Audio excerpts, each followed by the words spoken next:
Hello. Nice to thank you. So, yesterday we told about classical mechanics. So, the equations of motion or Lagrangian dt is your action. This L is a function of qi and qi dot. I have put qi because general variable, dynamical variable. Okay? It can be x1, x2, xyz for the first particle, for the second particle another xyz, for the third particle, etc. All of them put together is qi for me. And similarly, the time derivative of each one is qi dot. That's the only thing. So, it is a generic label. It may be having one particle, it may be having many particles, it may be degrees of freedom which are associated with that. That is all that means. Now, given this, if I impose this condition delta S is equal to 0, then it will give me an equation which is called Euler equation. It is given by this. This is the equation which you will get by Euler equation. You are aware of it, right? This is what is called Euler equation, Euler Lagrangian equation. That is your equation of motion. That is the equation of motion. It is same as your Newton's laws written down, okay, with appropriate terms. For free particle, just for free particle, L is, or let me take L is half mx dot square minus half kx square. Okay. If I take this, and I will do this exercise only once for you, dl by dx dot is, from here it is mx dot. Is it visible what I am writing? Okay. So, it is fine. Is it visible, that one? Is it sufficiently bold enough, or should I write it bigger? Okay. So, that is simple. I have not done anything. M of mx dot square, if I differentiate with respect to x dot, I am going to get mx dot. It is 2 mx dot, x dot square is 2 mx dot, and half is there, you will cancel and get it. D by dt of that, d by dt of this, that is what you have here, is d by dt of this, which is mx double dot. Okay, double dot is two derivatives, d square x by dt square. Now, what about the right hand side? Is equal to dl by dx here, and that is here minus half kx square. You differentiate with respect to x, you will get again kx. So, this is equal to minus kx. So, the equation of motion is mx double dot is equal to minus kx. That is all. You can even write this as x double dot is equal to minus k by m time x. You call this omega square is k by m, then x double dot is equal to minus omega square x. This is the equation of motion for harmonic oscillator. If you have two oscillators of the same frequency, you will have one for y, one for z, whatever you want to have. This is the simple way in which everything is derived, whether you have gravitational potential, you have spring constants like this, or any other problem except one problem. And that is when you have, this is because here the force mx dot is double dot is the mass into acceleration. What is the force? Force is proportional to the displacement in the spring constant, right? That is a strain. Force is proportional to the strain which you are creating, and that is what kx is. And it is inverse, it actually towards that. It wants to bring it back. That is what I have written. I have not written very, very complicated thing. This law, which is called Hooke's law, is valid for most of the situation. That is what is it. Now, if all these things, when you have force, is equal to Gmm by r square r unit vector. This is what you call the force between earth and the sun, okay? Newton's gravity force. The potential for that is Gmm by r. It's only 1 by r. If you differentiate, gradient of 1 by r is 1 by r square times r unit vector. That's all, as simple as that. It's like 1 by x, if you differentiate, you will have 1 by x square minus 1 by x square. That's what you will have. So that's what I have written down. Now, if you do that, then this T minus V will give you the L will be half mr dot square minus Gmm by r, where V is that potential. And if you do the same way, like differentiating with respect to r, differentiating with respect to x, y, z, etc., 3 coordinates, you will get the same thing.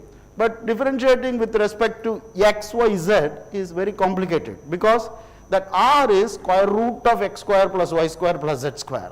Now you have to differentiate 1 by x square plus y square plus z square with respect to x, with respect to y, with respect to z. So we prefer not to go through the Cartesian coordinates.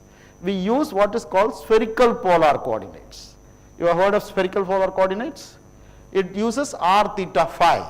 Okay, it uses r theta phi. In terms of r theta phi, it is very simple to differentiate. It's only 1 by r. The rest of the things do not play such a role. So that is what leads to, because the fact that action or Lagrangian does not depend on theta and does not depend on phi, give rise to that if you translate theta, nothing will happen. There is no theta dependence. If you translate that, nothing will happen. If you translate phi, nothing will happen. That is a symmetry. That is your symmetry, and that symmetry leads to the conservation of angular momentum. And that is what simplifies the problem in the case of this kind of a thing, like gravitational force. Okay? And that immediately gives rise to an equation r as a function of t and theta as a function of t. You don't have to worry about phi. The whole thing is in a plane, and that gives you the elliptical orbits will follow from this in very, very simple terms. I don't know whether you have done that, otherwise you should try to do it. Okay? That equation for ellipse in xy coordinate is something which you all know, x square by a square plus y square by b square is equal to 1. Do you know that? But if I ask you to what is that equation in terms of polar coordinates, spherical polar coordinates, anyone know that? Anyone? Do you know what is that equation for ellipse in spherical polar coordinates? What is the equation for circle in spherical polar coordinates? These are all the questions in interviews. When you don't have an answer for that, then there will be a problem. What is the equation for circle? You say x square plus y square is equal to r square, right? That's the equation. No, I want it in spherical coordinates or polar coordinates. What is it? R is equal to constant. R is equal to constant is the equation for a circle. What is the equation for an ellipse in polar coordinates? Anyone? 1 upon? Well, 1 minus epsilon cos theta or 1 plus epsilon cos theta is equal to what? R is equal to that. 1 by r is equal to 1 plus epsilon cos theta is what you will have. Okay, that is what you will have. This is the equation which you will have for ellipse. You should try to go through some of these things in some way. These are all analytic geometry, nothing to do with physics, right? It is nothing to do with physics, but that is what physics here tells you. So if you have an orbit of the earth around it, you perturb that orbit, that is, you have an ellipse, you make it wriggle like this, you find the action for that. That will be more than what you have computed for this. That's what principle of action tells you. Okay? Anyhow, I will not go into that again and again. So this is basically the idea. So now there is one more thing which I mentioned yesterday, and that is what is the thing for QE plus V cross B. This is the Lorentz force. Okay, this is the Lorentz force. Okay, let us for the moment take even the case that E is independent of time, B is independent of time. There are constant electromagnetic fields. Okay, in that case, what is the Lagrangian which will give that? And I will give you the answer. What I expect you to do is, this calculation, what I have done here. This calculation, what I have done here, you should do it and probably consult and I will give you the answer. It is not very difficult. The answer is, Lagrangian is half mr dot square. And now this you expect, because when there is no electric field and magnetic field, the charged particle becomes free particle. So that's what you expect, kinetic energy. The only thing is, what is the extra term here? I will write it out. It is minus q v dot a plus or minus, or maybe minus q times phi. I have introduced two functions. I have introduced two functions, phi and a, and I have, for the benefit of the thing, I have assumed electric field is independent of time, magnetic field is also independent of time. They are there. Okay. Now, what is this a? That phi, electric field, is minus gradient of phi, and a, magnetic field, anyone? Del cross A. I hope you know this notation of gradient and curl. Okay, that's what it is. So from magnetic field is equal to del cross A, and electric field is equal to minus gradient of phi. If I have those definitions, then this Lagrangian here, if I do the same analysis like differentiating dl by dx dot, d by dt of dx dot, del by dx and dl by dx, if I do that, I will get that equation. Okay? You should try to do that calculation. It's only about 1 page. If you do it for x, it's enough. Because what will happen to x will happen to y, what will happen to y will happen to z. So it's enough if you do one equation. There are 3 equations. Remember, there are 3 equations. 3 second order equations, but it is enough if you do one. The rest of them will be by symmetry, permutation. X goes to y, y goes to z. That's what will happen. Okay? You should try to do that. So this is what I was trying to remark yesterday. Now I will shift my gear and go to quantum mechanics.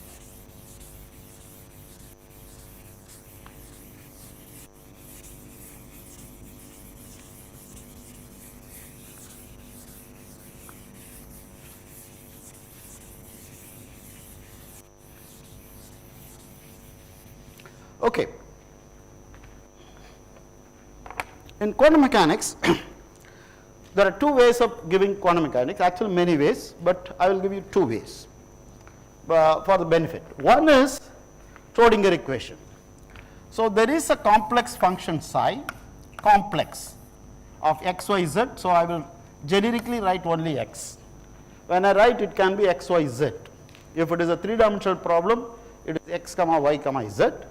If it is 1-dimensional problem, it is psi of x. If it is 2-dimensional problem, it is psi of x comma y. Or any number of particles are there, each one of them you have to give that. So this is the wave function, what is called the wave function. Okay? It obeys, it depends on position and time. It depends on position and time. It is a wave, it gives rise to a wave equation, and that wave equation is called Schrödinger's wave equation. What is that equation? That equation is minus I h bar d psi by dt is equal to, okay, h bar square minus h bar square by 2m del square psi del square plus v of x, y, z,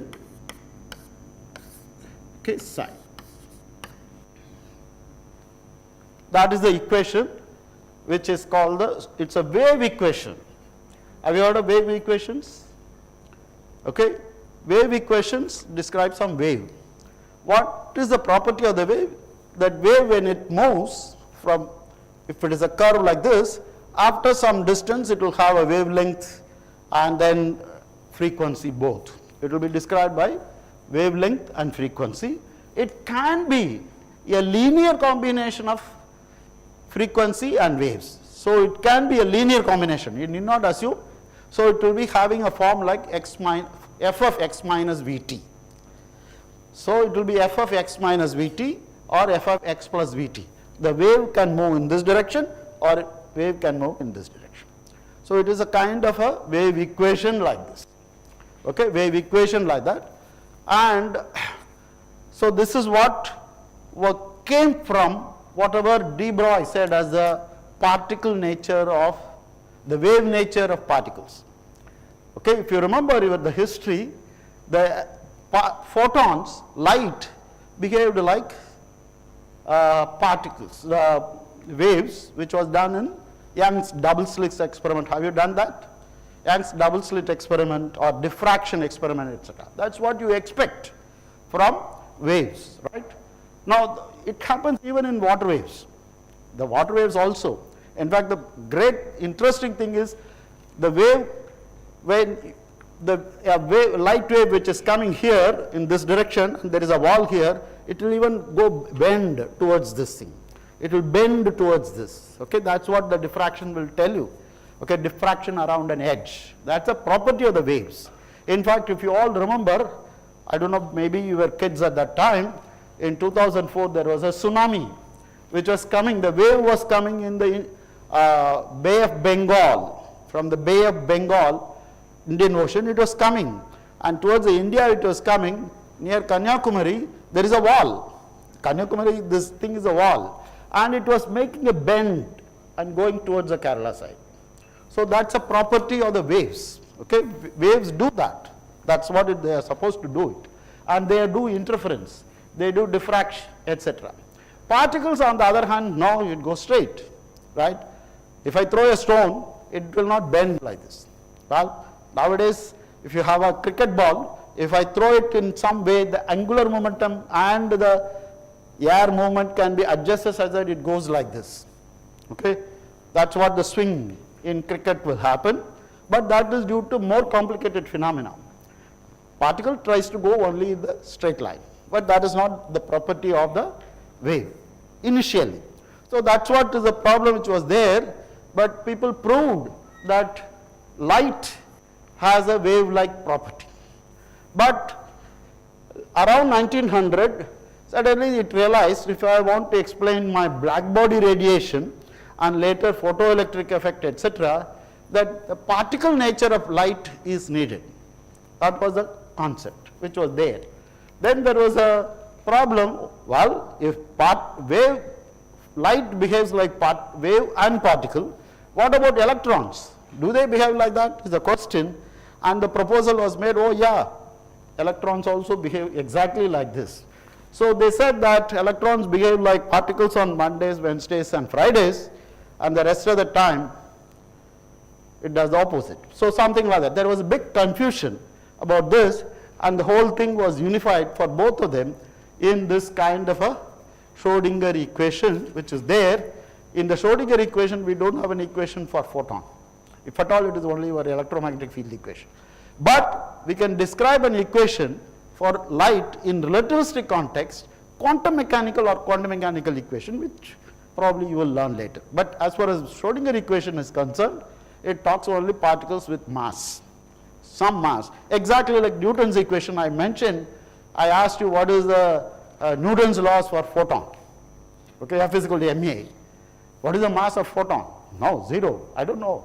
So that is a kind of a problem which was there. and the same problem will be there, because Schrödinger equation is also for what you may call, what probably Indumati taught you yesterday, relativity, and it is for non-relativistic context, non-relativistic situation. Okay. So this is your wave equation which you have for the thing. The psi depends on position and time. Now sometimes we make what is called the stationary state. The psi which I have written down, complex function, describes the state of the system. The system for us is a particle. At the moment it is a particle. So the state of the particle. In classical mechanics, I will say the particle has this position and this velocity, or this position and this momentum at this time. It will change. Currently it is at this point and it has the current momentum as this. If I know whatever forces acting on it, I know where the particle will be at a later time, and later momentum also what will be. Like for example the earth, we know it is here with this velocity. We know after 2 months it will be some other place with position and momentum. That is what the classical mechanics will tell you. Okay? Classical mechanics will tell you, but in quantum mechanics we can talk about the state of the system in Schrödinger's thing is given by a wave function, okay, which is the position of. So what is it to do with where the electron is? That is the question I will come. So that is what is the thing, and we will be able to find out how the state changes if you use this equation. This is somewhat like Newton's equation if you want, okay, to describe how the state of the system changes. State of the system changes. The state is something called stationary state. The stationary state is something like, okay, the state of the system does not change with time. Okay, it is the same. So I have to tell how do I compute what is the nature of the system from the wave function, and that is given by what is called the probability density, which is mod psi square times some delta V, a volume. So in this region, take a small cube, you ask a question, what is the probability that the particle will be found in that cube? Okay? That probability is given by that expression. Okay? If I want to find out what is the probability to be found in this cube, in this region, you have to do an integral. You have to find the integral of this quantity over that region. Now, if I do an integral for the whole volume, all the places, where will you find the electron in this whole, let us say, universe? You will find it somewhere. What is the probability to find the electron? It is 1. So what we will say is, this thing is 1.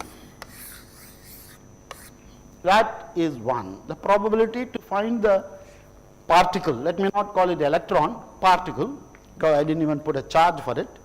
So that particle of mass m anywhere in the universe, okay, as far as this thing is concerned, if I do that integral, in any region if you do it, you will find it will have a probability which is less than 1. But if I do for the whole universe, it will be equal to 1. Okay? That is what is the state. The state is not given by psi, it is actually given by psi square. That is the important thing.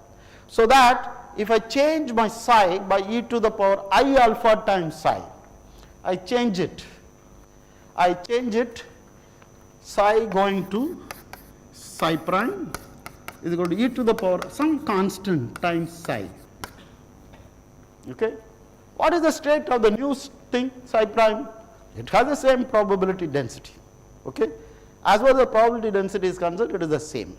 So this is the thing, the state is given by that mod psi square. That is the crucial point. Okay? Even though the equation is for psi.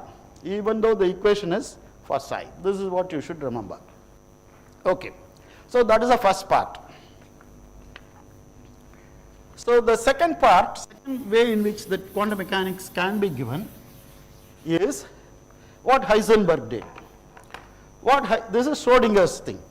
What Heisenberg did was, okay, classical mechanics tell me there is a classical observable x, or let me call it q for the benefit, qx for example, and there is a momentum for that particle x and p, and that tells me the state of the classical mechanics, or the particle in classical mechanics.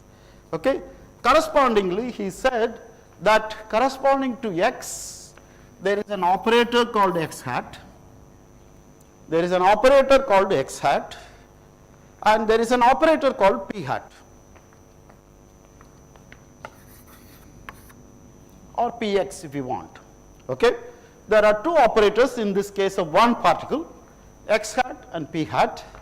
Now, this object, the two operators which are there, okay, normally in classical mechanics, xp minus px is the same. It doesn't matter. So, they are all numbers. They are all what are called numbers. So, that will be 0. Now, he wants to take it to a next level. And the next level is they obey a relation. Generically, it is called Heisenberg equation, commutator relation, and that where your h bar comes in. Your h bar comes here, your h bar comes here in these two things. Okay? Your h bar comes here and your h bar comes there. So, this is the relation, first of all, for the operators x hat and p hat. Okay? Then you should know how the x hat and p hat, the operators tell you change with time. Okay? That change is generically is x hat dot is commutator of x hat with an operator called Hamiltonian, and similarly for p hat, which is what you had for Poisson brackets in terms of Poisson brackets, and that's what is there. Okay? That's what is needed for our thing here.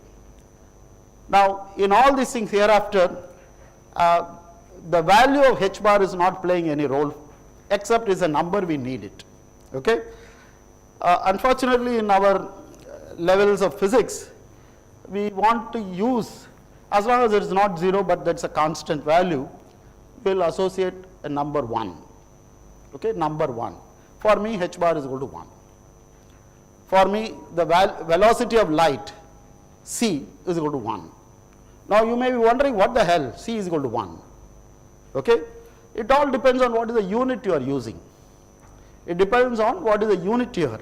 If you are using kilometer, if you are using meter, etc., then you have to tell me 3 lakh kilometers per second. Okay? That's what you should tell. Now, supposing I call 3 lakh kilometers as 1 unit. Okay? Some 1 unit. Well, we can name it after anyone. For me, for my present time, I will name it myself. One, my Govindarajan or TRG is 3 lakh kilometers. Now, in my unit, what is the speed of light? 1 by 1, which is 1, right? So, that's what is the thing. It is only what is the unit you are giving to measure, to tell you. Okay? The actual thing can be different. At some stage, when I compare with you, I have to ask, what is your unit? Are you using centigrade or Fahrenheit? Are you using centimeter or foot, inches, etc.? Those things will change. Depending on that number will change, the actual number. But we may be talking about 1 foot when you are there is 1 unit.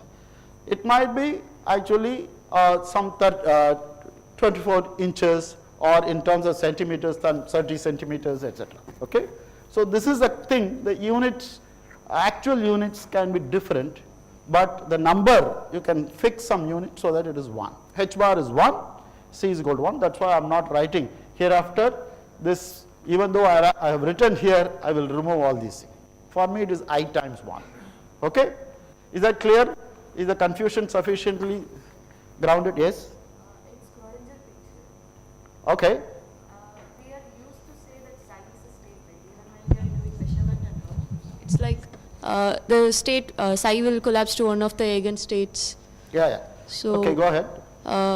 Like I'm little not clear with the terminology which you said for the probability. I'm not using any collapsing now, as of now. I have not come to the idea of measurement as such. I'm only trying to tell what is the state. Okay.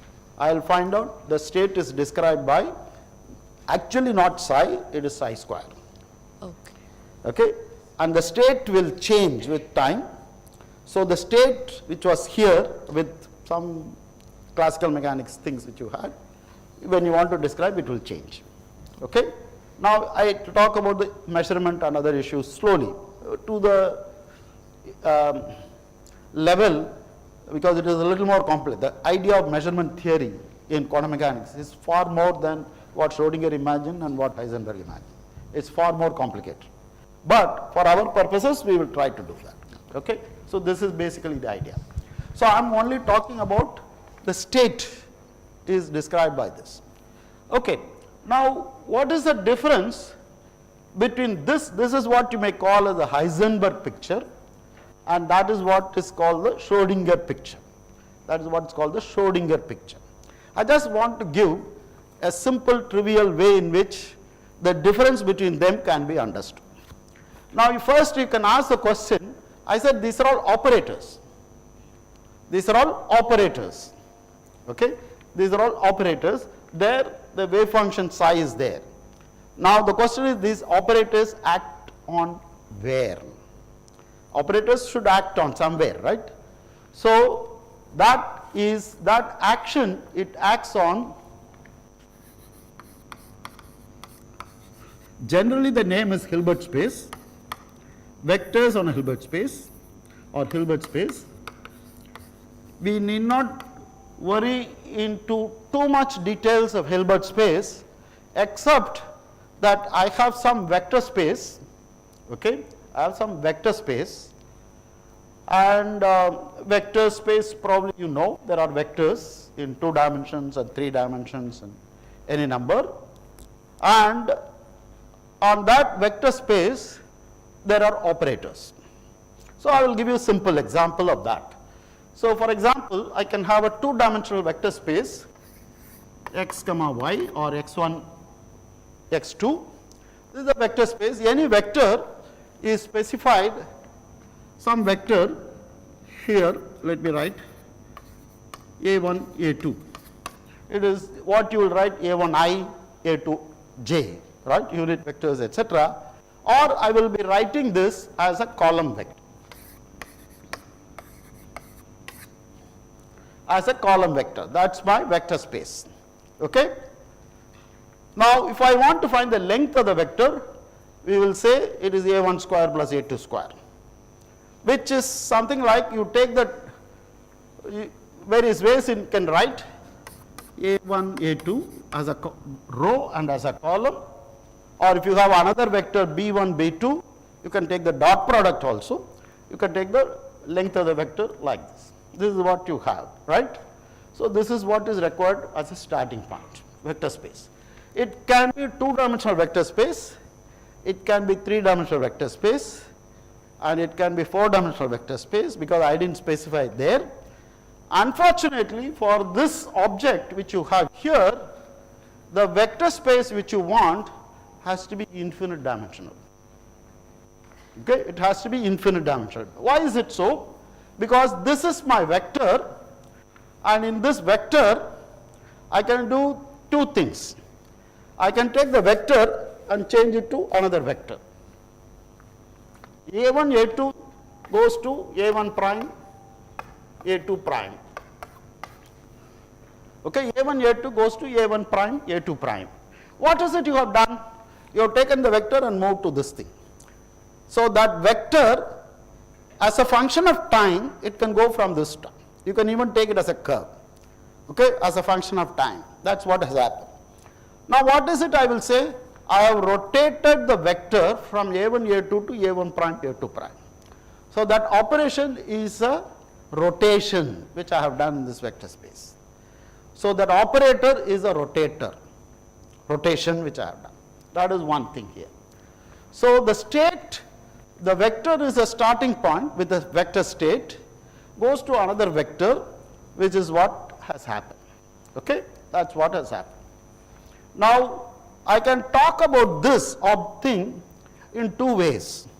I can take the vector and move this thing, which means my frame, the coordinate system remains a constant, does not change, but my vector goes from one to another. Okay, that is one way of saying that the vector has done this. Another way of saying that is the vector remains the same, my coordinate system has rotated, right? My coordinate system has rotated. So the operator which does the rotation is changing with time. You can rotate this whole xy coordinates like this. Whereas the other way of saying is my state remains the same, but the state has changed with time, but operator has not changed. Operator has not changed with time, but it's only the state, the vector has changed with time. And that is what Schrödinger gave. He is having that psi is a vector in an infinite dimensional space. It is a vector in an infinite dimensional space and it is changing with time. For Heisenberg, that infinite dimensional state vector remains the same. The operator, the rotator, changes with time. And how does it change with time is given by this. Is given by these. Okay? So this is the equation for how the operators change with time and how the state changes with time. One way of saying is what Schrödinger said, another way of saying the same thing is what Heisenberg did. So this is what in quantum mechanics they will call as Schrödinger picture versus Heisenberg picture. Is as simple as that. Okay? Schrödinger picture versus Heisenberg picture. In vector things we know this as active transformation and passive transformation. We call it active and passive transformation. Passive is vector remains the same, but the whole car is thing is rotated. That's what is the thing. Okay? So that is the only difference and both are one and the same.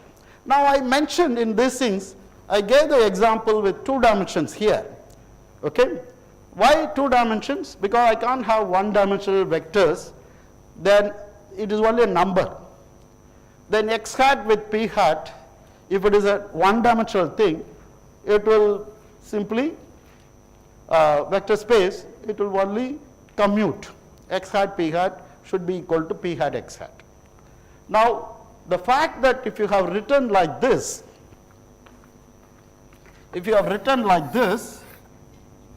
okay, as operators in some vector space, that x hat p hat has to be necessarily infinite dimensional. It has to be necessarily infinite dimensional. Now why is it so?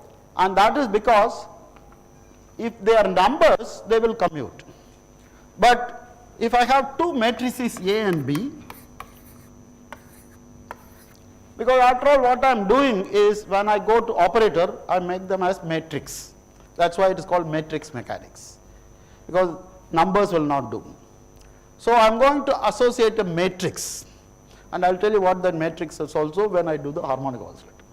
That matrix A and B, something like A and B, if commutator is AB minus BA. You know the commutator of 2 matrices, right? AB minus BA.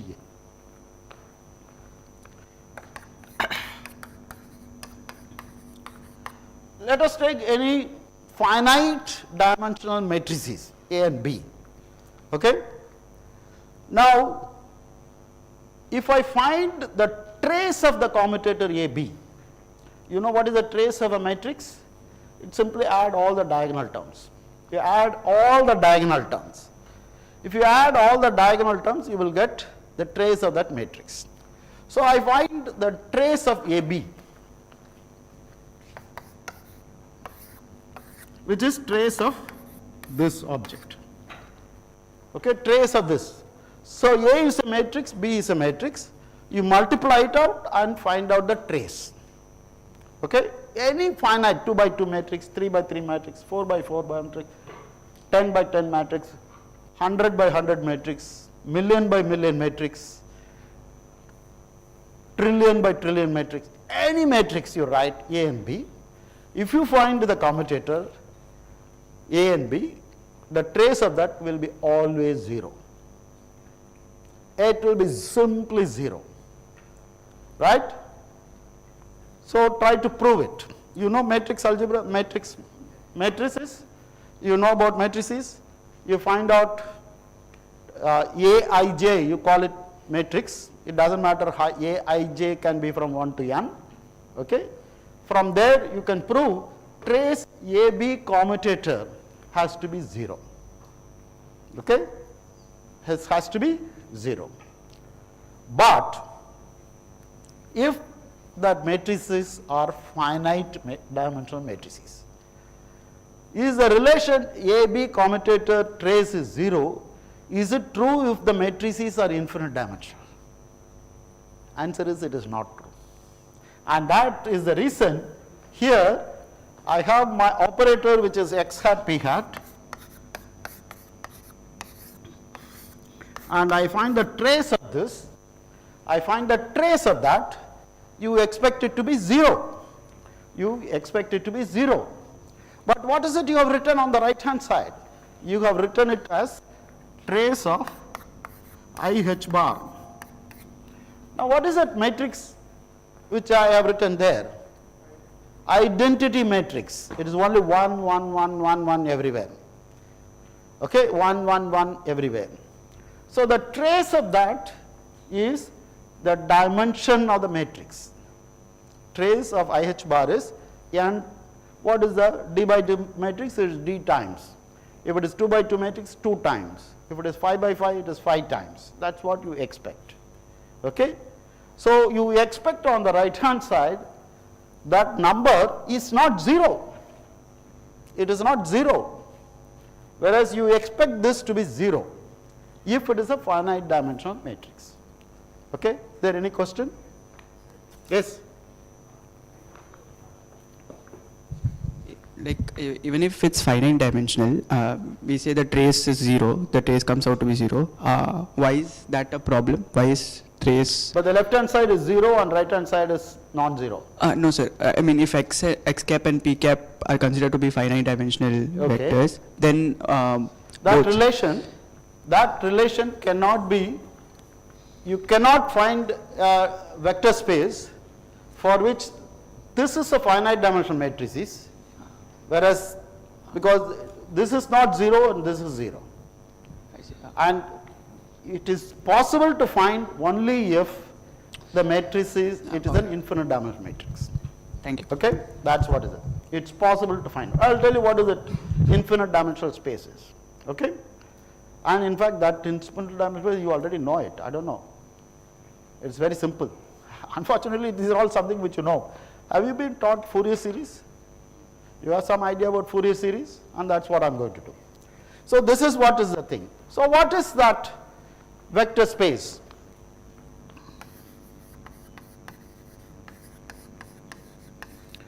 That vector space, what you want to have is a special vector space of functions.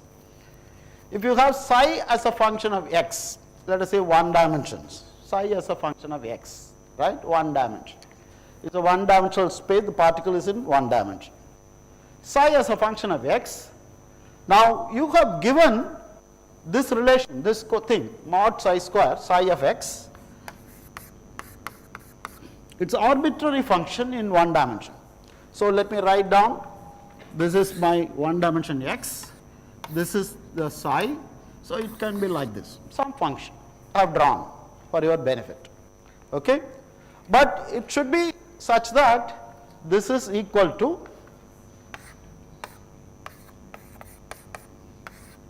one. It has to be 1. Now, for example, if I give a function e sin x or e power ix, e power x, I give a function e power x. Is it a good function? Will it obey psi x whole square integral is 1? No, it will not, because it will be infinity. Or if I give you a function simply x square dx between minus infinity to plus infinity, x square dx, is it finite? No, it cannot be that. Now can you tell me a function which you integrate will give me some number? If you have that number, you can put that number below and then think. Can you give me a function?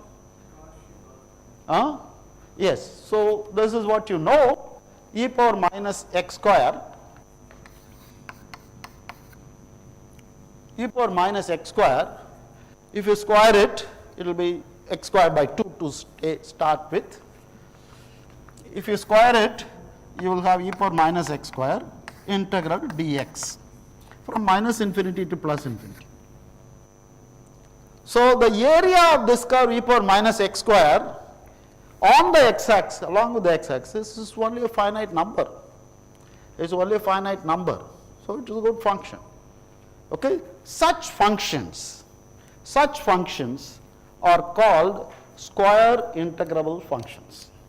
They are called square integrable functions. Okay? So I will give you some more functions. For example, in this thing, you can have something like this. You can even have like this. It becomes 0 far away. It has to become 0 far away. Any function which you have, it has to become far away. Whether when you go to infinity on the x-axis plus infinity or minus infinity, it has to go to 0. Right? The question is how fast it goes to 0. How fast it goes to 0. Right? That is very crucial. Okay? For example, a function like 1 by x square plus 1 integral from dx from minus infinity to plus infinity. It goes sufficiently fast to 0 at infinity both sides. So it's a good function. So there are several functions which you can have, okay, which are called square integrable functions. And that is a class of functions which you should use. That class of functions are called square integrable functions, which are called L2 functions. There is a name for that. This is a mathematical way in which we write. Square integral, R there stand for real numbers from minus infinity to plus infinity. That is the place where you are having the function minus one dimension. I am not doing anything more. You can do it to 2, 3, any dimensions. Okay? L2 is simply stating that the function is square integrable.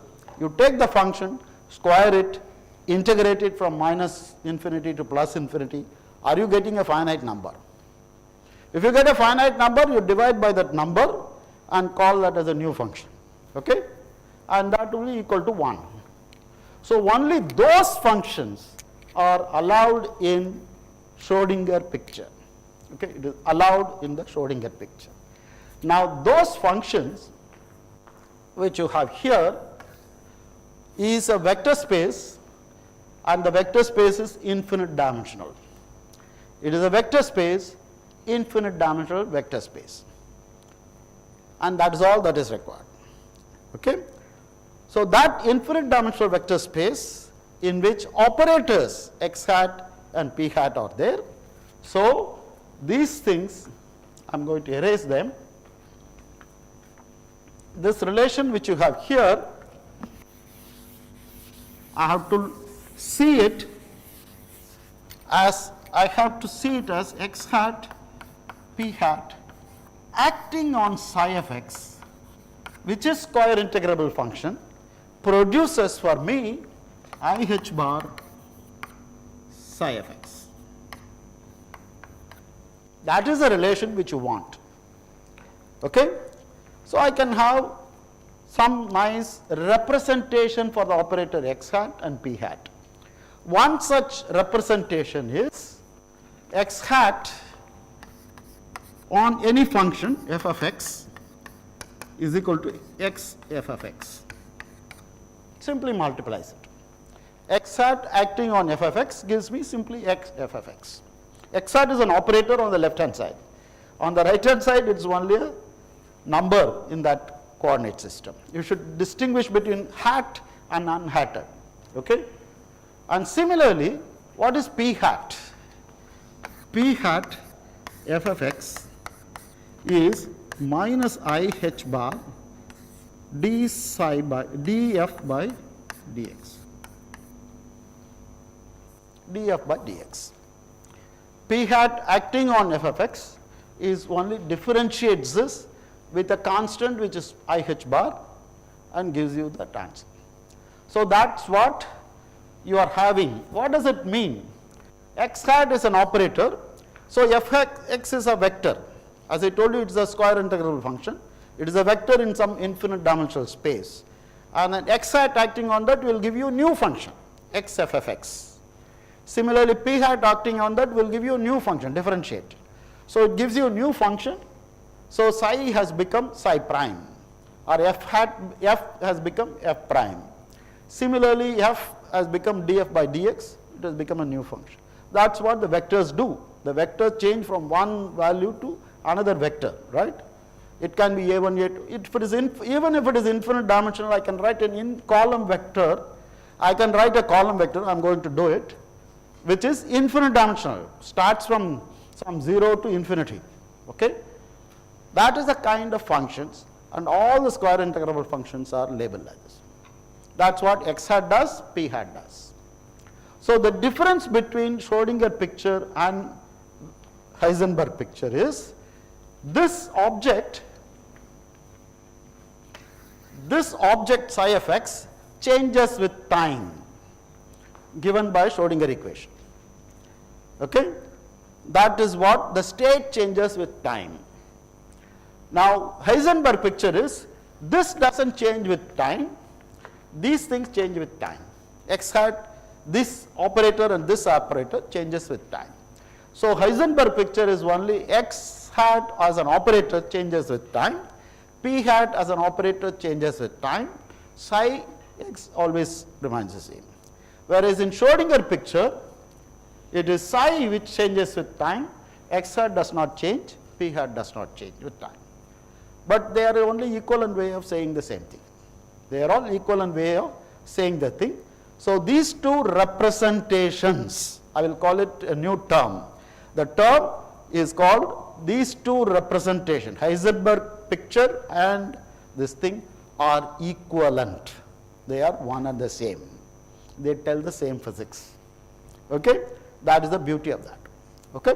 Now comes the measurement issues. Minimally I will tell you. So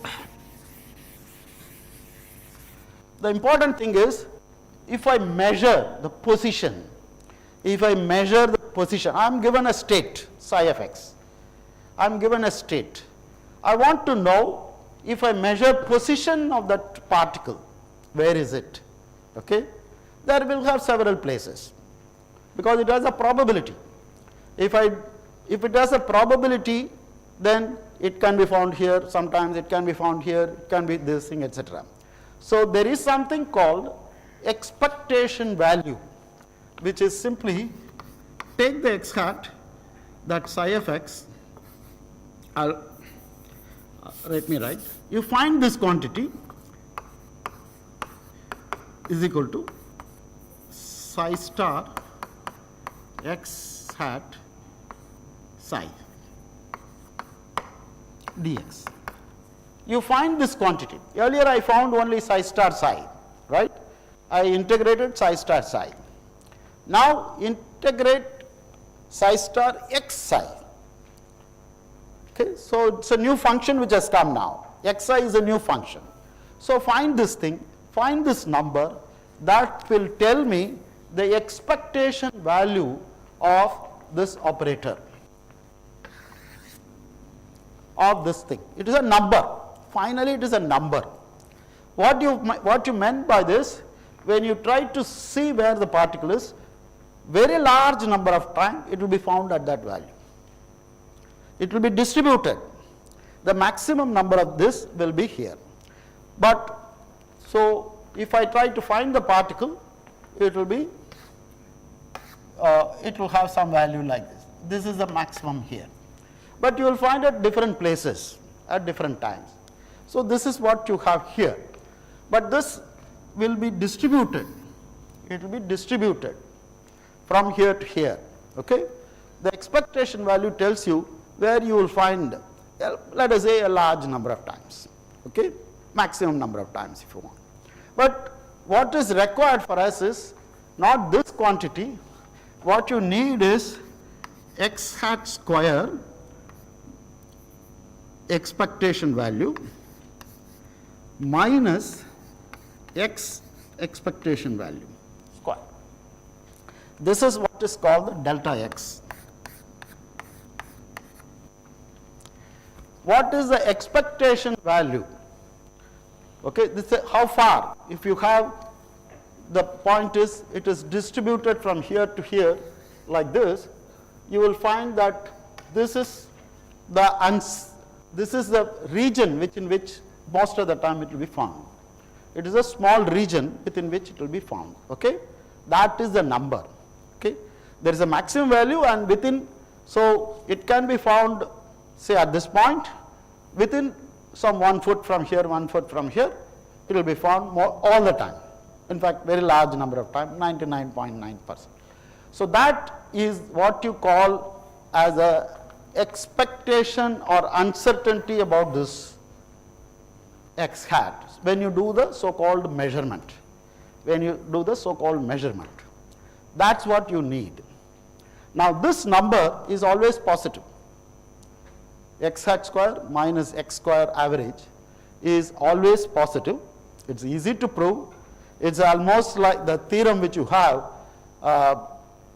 what is called the theorem in sum of two sides of a triangle is always greater than the third side. That's what it is. This theorem is only that much, that it is always, this minus that is always positive. Okay? The sum of two sides of a triangle will be equal to the third side if they don't form a triangle, but it is only a straight line. Okay, that's what is it. If you have, so that's the kind of theorem which you have here, and that is what you have here. Okay. So this is a very, very brief introduction to Heisenberg and this thing, but now I should go to some problems.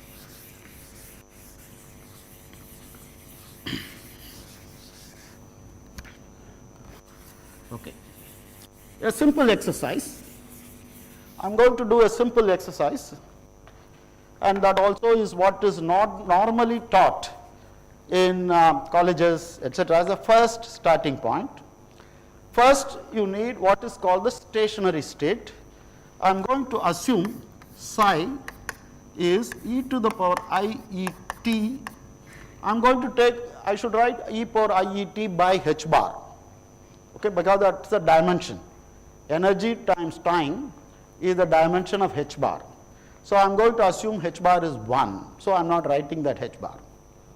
Okay, times some phi. Let me write this phi. Let me write it as phi. This is depending on x, and this is depending on the time. I have separated the time dependence and position dependence by this division. Now you can ask the question, if you have such a psi, then if you substitute here, I will call this as h Hamiltonian, Hamiltonian. Your equation will become h phi is equal to e phi. If you substitute it, because I have here, let me remove this h bar here. I have removed this h bar here, and this is 1 here. I have removed this.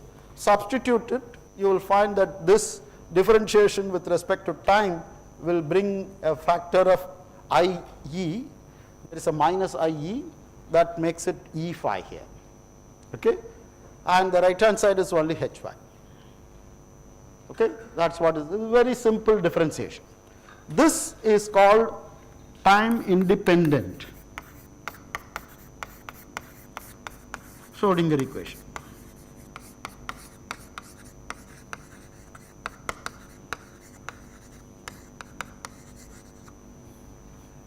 Time independent Schrödinger equation. And h hat, which I have written down, is, as I told you, it is only operator, differential operators. P hat del square is nothing but p square, p hat square. Okay? So this is an operator. This is an operator. I can even put a hat over it. Phi is a vector in one dimension, square integrable functions in one dimension. Phi of x is an arbitrary function. But only thing is, you should make sure that phi x integral square integral is 1. So it is a square integrable function. H acting on that should give me the same function with this multiplied by some number. This is like a matrix equation. Okay, a matrix equation which you have here, some matrix A and then some vector V gives you lambda times V. Okay, this is what called eigenvalue equation, and there may be many eigenvalues. There may be many vectors which will satisfy that. So find out all of them. So that is what is that equation tells you. Now an arbitrary function psi, supposing this is some ei and phi I, an arbitrary function psi can be written as sigma ai phi I. Okay, you can write it as that. Now you can ask the question, this is a function again only of x, this is a function of x. Okay. Now what is the time development of this function is, they will all go by e to the power I e I t. That is what it will do. Each one will evolve with time only e power I e t. So an arbitrary function will evolve, each frequency will evolve in different times. So you will have the whole function evolving in time in different ways. That is what is happening. Okay, is that clear? If it is not clear, please do ask me. So you can express Hamiltonian, what we call the H as an operator, find the eigenfunctions of that. You can express a linear combination of that, and if it is an eigenfunction, that phi, it will evolve with only e to the power I e t. But if it is a combination of two eigenfunctions, phi 1 and phi 2 with different eigenvalues, the time development is e power I e 1 t and e power I e t. Two different time energies. So they will evolve differently. So you will find an arbitrary function will evolve nicely obeying the Schrödinger equation, because Schrödinger equation is a linear equation and there is no problem in that. You can always add solution. The beauty of Schrödinger equation is that is a linear equation. You can always find a general solution by adding solutions of that equation. Okay, that is what is it. If it is a non-linear equation, you cannot do that. Okay, that is what is the problem. You know the difference between linear and non-linear equations? Linear equation is, if I had something like instead of this, there is the psi appears here linearly, there is only one power. Supposing I had one psi square also appearing there, then it will become non-linear. Okay, that is the idea. Okay. So given this, let me try to solve this thing for a simple case, which is what all quantum mechanics classes talk about.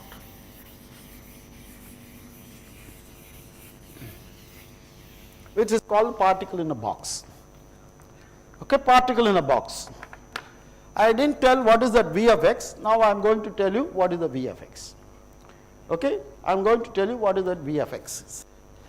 The particle in a box, well, a box is this kind of room. The room is locked. You cannot run away, right? But inside the room you are free.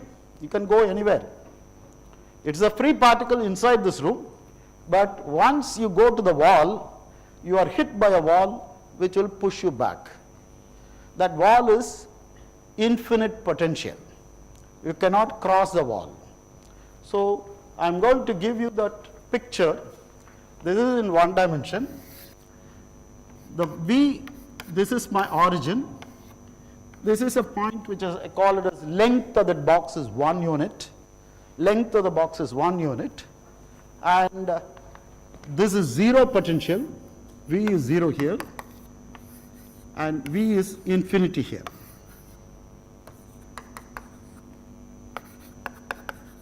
V is infinity here. Okay? It's like this room. You cannot get away. Till I open the door, you cannot go away. Right? So this is the thing. There is an infinite potential outside, 0 potential here. You are free to do anything you have. You can run. Okay? You can run here, but you are a free particle here. And outside you cannot go. It's like a jail. A box, particle in a box is a particle is in a jail, and the jail is here. So I am going to solve this equation. So since V is 0, the Hamiltonian here is minus 1 by 2m d square psi by dx square. This is my Hamiltonian. It's only that. There is no potential. Now outside it is minus d square by dx square 1 by 2m plus V, which is infinite potential.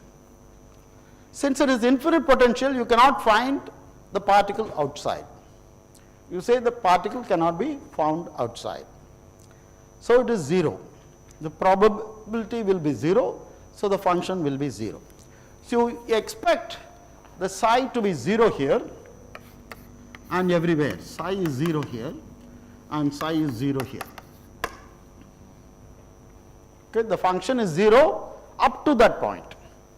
So at that point it has to be 0. At this point, what is the value? Okay, at this point, as you come here, as you come there. So that is a $1 million question. Okay, is it 0? So we will take it as 0, because I assume my function is continuous. Okay, I will have the function which is continuous. It can be like this, it can be like this, it can be like this, it can be like this, etc.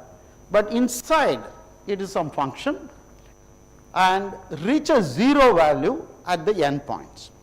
So that's what we call as the boundary conditions. So the condition is psi is equal to 0 at x is equal to 0 and x is equal to 1. At these 2 points it has to be 0. At these 2 points it has to be 0. Okay, outside it has to be 0. There is no problem.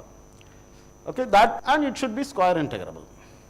So I have to solve this equation, and I am going to assume for the moment my mass of the particle is also 1. Okay, it does not matter whatever particle is there, as long as it is not 0. So it is minus 1 by 2 d square psi by dx square is E psi, or let me write it as 2E here with a minus sign. Okay, I am going to solve this equation. I am going to solve this equation. Now this is a very, very simple problem. This is a very, very simple problem, and the solution is, because it is like your harmonic oscillator problem. Harmonic oscillator d square psi by dx square is some constant time minus x, minus the same function. If you have some function this kind, d square psi by dx, d square f is minus omega square f.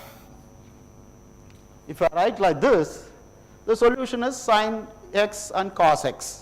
They are the solutions, right? Sin omega x and cos omega x. That's a kind of thing which we'll have here. So like that, I have this function. So let me call it as minus some lambda square. So the solution is sin lambda x plus cos lambda x. A times this, B times this. This is the solution which we'll have here. Okay. Now at x is equal to 0, you want the function to be 0. and sin lambda x is 0 automatically. Sin lambda x is 0 here. This will be 0 here. Psi at 0 is a sin lambda x is 0, this is 0, plus b cos lambda x, but at x is equal to 0, cos 0 is 1. So, I will have only b here, this is b, and that should be 0. We expect it to be 0. So, b is 0. So, your function is only sin a, psi solution is a sin lambda x. That is a function. Okay? That I have applied only one boundary condition. I have to apply the other boundary condition. Okay? I have to apply the other boundary condition. Now, at x is equal to 1, x is equal to 1, which means that sin lambda, okay, it should be 0. Now, it can be 0, sin lambda can be 0 if lambda is n pi, right, if lambda is n pi, right. So, the solution is, psi is equal to a sin n pi x.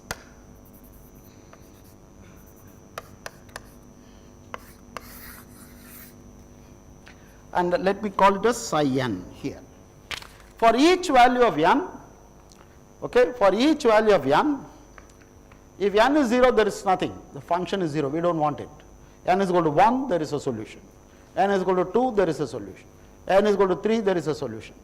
For all values of n, there is a solution. N is equal to minus 1 also is a solution, minus 2 also is a solution, etc. So, these are the solutions.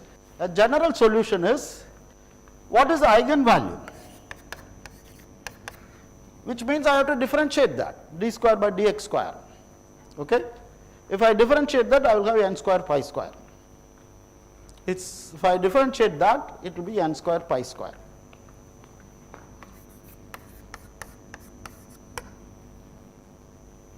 So, the eigenvalues are n square pi square, and the solution is sin n pi x. An arbitrary solution is a linear combination of that. An arbitrary, so let me try to plot some of these functions. I do not need this thing, so I will try to.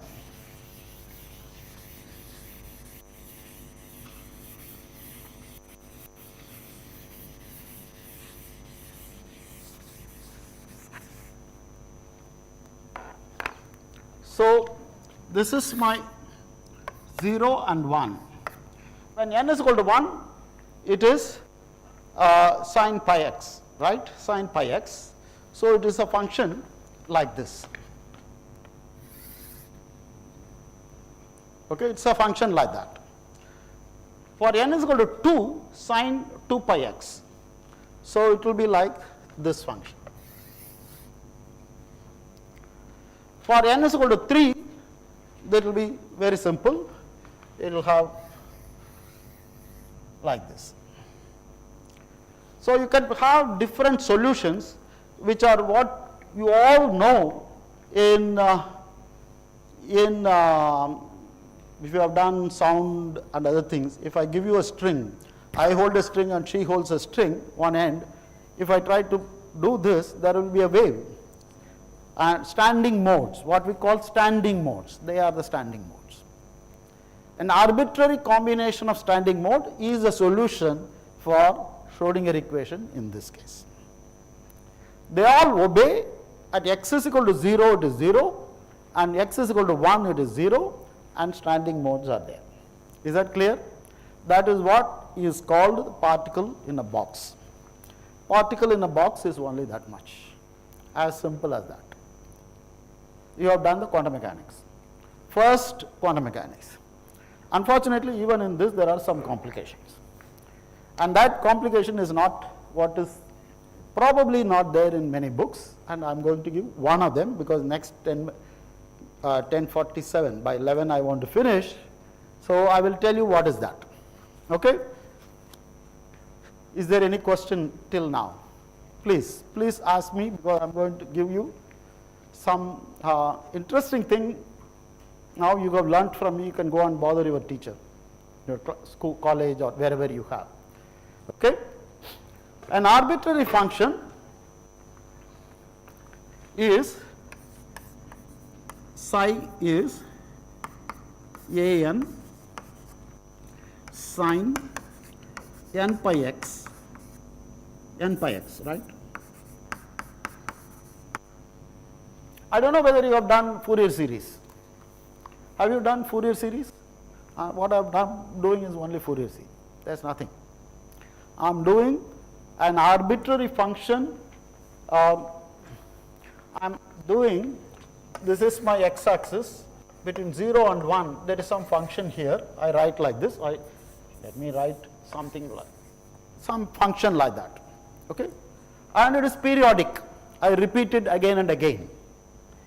Okay, which means I take the same function, do the same camel diagram.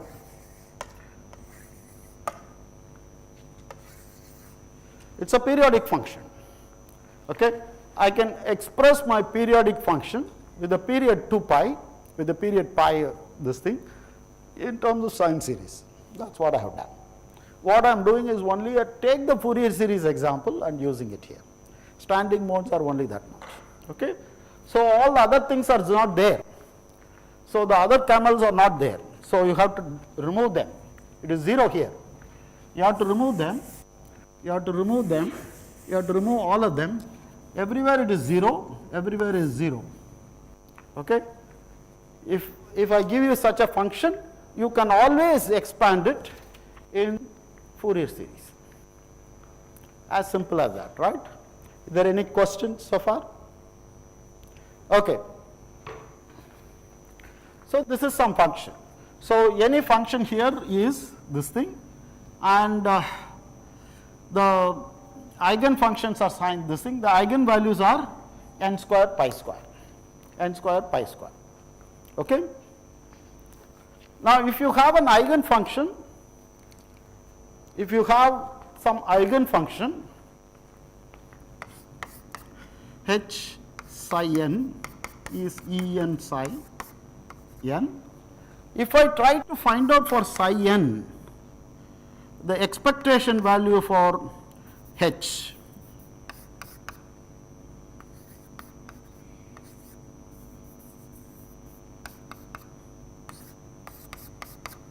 if I try to find for this, okay, the expectation value for that, okay, it is very simple. It is going to be, what is it going to be?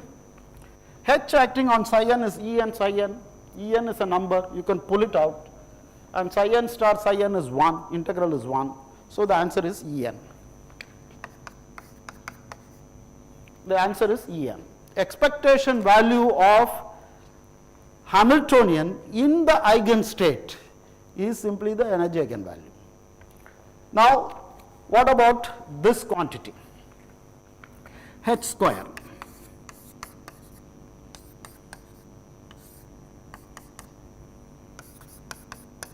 What about this quantity?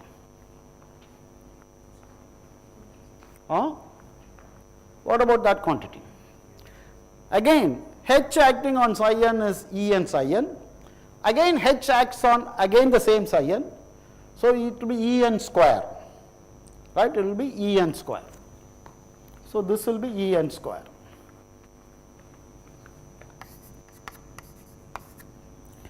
Whatever power you take here, h cube, h to the 10, power 10, etc., En to the power 10, as long as it is eigenstate of psi n, psi is what is there. Okay.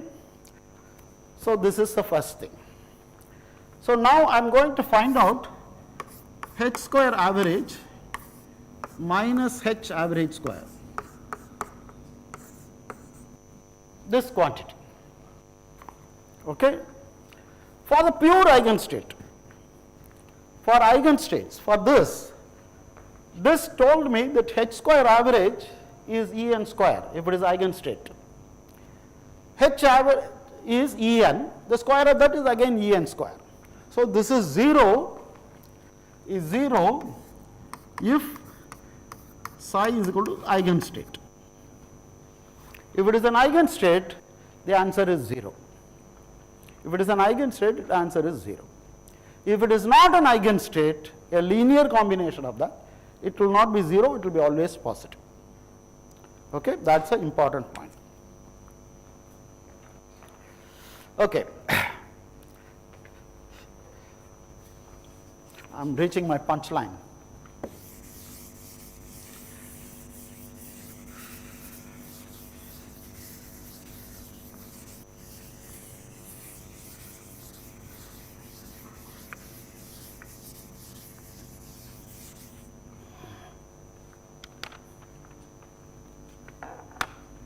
Okay. Now, I'm going to give you a function which obeys the boundary conditions. And so since it is not an eigenfunction, it is not an eigenfunction. It's a very simple function. I'm going to ask you to find out by afternoon or tomorrow afternoon. I'll be here for tomorrow afternoon. Till then, find out the same quantity, h square average minus this. This is what you call as the delta E square.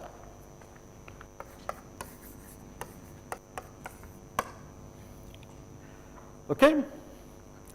Let me give the function.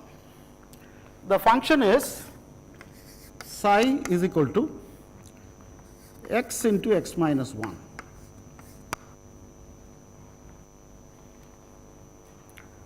Is it square integrable?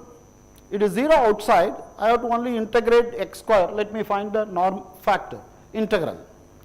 So this is x square minus x. So psi square is x square into x minus 1 whole square. Integral of this is what I should find out. And I have to integrate this only between 0 and 1. Everywhere else it is 0. So you don't have to do anything. You have to integrate it from 0 to 1. You find it from 0 to 1. Okay? It will give you a number. It's not very difficult. You can expand that x minus 1 whole square as x square minus 2x plus 1 and multiply the whole thing by x square. So any x power n integral is x power n plus 1 by n plus 1. That integral is very simple. You substitute the limits 0 and 1 and get the answer. So that's a simple first exercise. Find the factor. So let me call that number what you get as n. Let me call that number as n. I want my eigenfunctions to be normalized, which means I should take psi as 1 by square root of n. If I take it as square root of n, the integral will give you n and denominator will be n. They will cancel out and answer is 1. That is what is called normalization of the vector. Normalization of the vector. Okay? So apart from that n, it is only x into x minus 1. At x is equal to 0, that function is 0. At x is equal to 1, it is again 0. But unfortunately, it is not sin n pi x. It is not sin n pi x. So it is not an eigen function. It is not an eigenstate. So it will have a combination of eigenstates. It will be several combinations of eigenstates.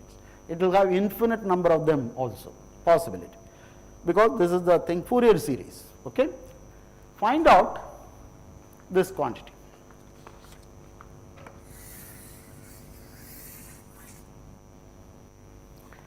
Okay, find out that quantity. Actually, differentiation is very simple because x square minus x, you can easily d square by dx square, you can differentiate. That's not difficult. And that's where my punchline is also there. Differentiation is fine, you can do it. Okay? You will find, get me the answer by either today afternoon or tomorrow.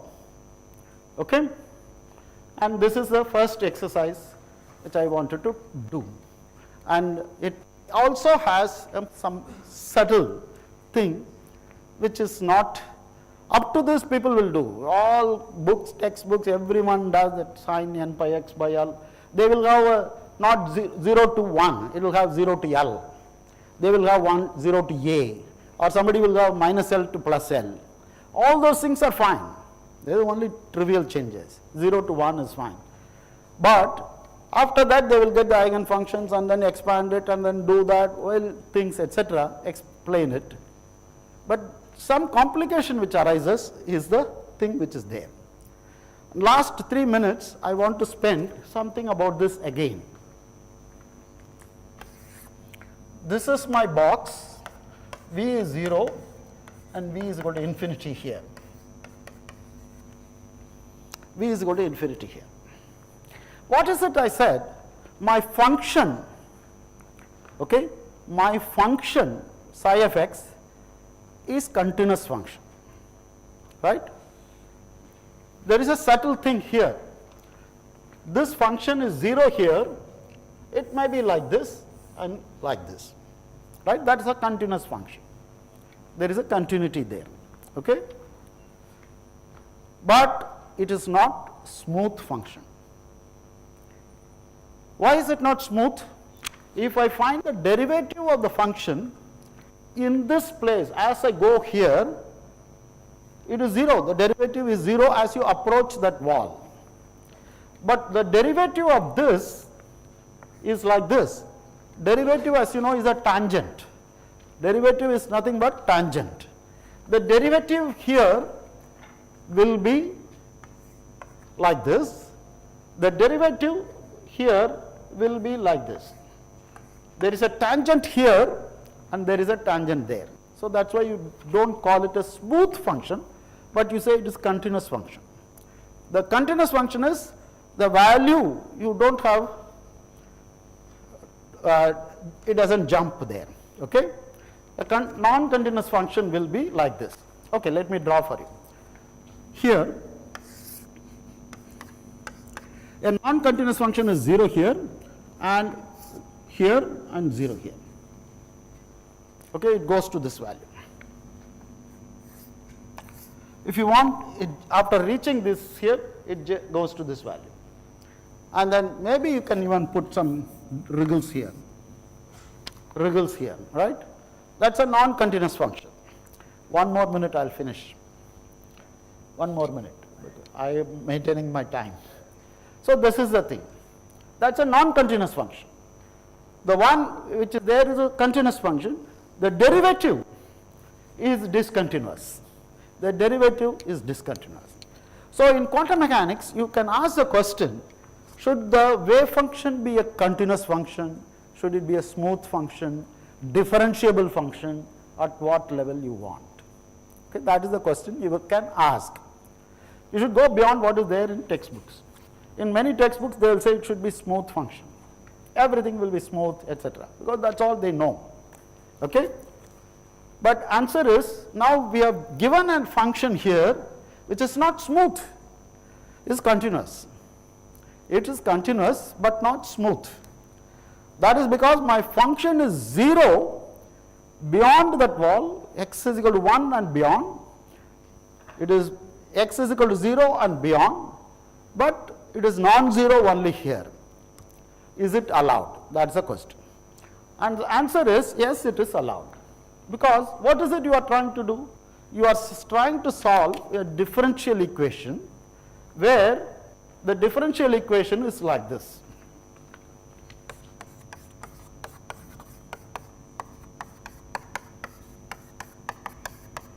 You are trying to solve this equation. That V of x which you have written is a potential which you are giving. From outside I am creating that potential, like this wall, etc. Is that V of x, is it a continuous function? It is not a continuous function, because here the potential is 0, outside it suddenly becomes infinity. Outside it becomes infinity. So when the potential, this differential equation here is that this is discontinuous, so you expect d square psi by dx square also should be discontinuous, otherwise how can you match? Okay. So d square psi by dx square should be discontinuous, which means d psi by dx can also be discontinuous. that can be there. Okay? That kind of a thing which is possible. So the smoothness is out of question. Now you can ask the next question. Should it be continuous? The next question, should it be continuous? Are there other things which are allowed? Now I give you another boundary condition for this problem. Psi is 0, psi 1, let us say it is 1, well, some number 1, not 0. Okay? What kind of thing is that? Okay? Now the function outside it is 0. Outside it is 0. It is 0 here and it is 1 here, 1 here. So the function is discontinuous. The function is discontinuous. Is it allowed? Is a question. Is there a problem with that? Is the question. Okay? And the interesting thing is now this function which I have given, let us say a function like this.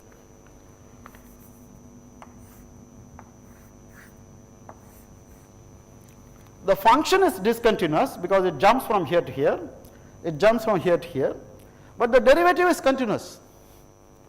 The derivative is continuous. Now earlier derivative was discontinuous, but the function was, this is the opposite. So the question is, what is the one which you want? Sorry. What is the one which you want? Okay? Is it allowed? That's the question. Now actually you will find this is also allowed. It is equivalent to saying the particle goes and hits the wall, with momentum it comes back. Okay? With momentum it comes back.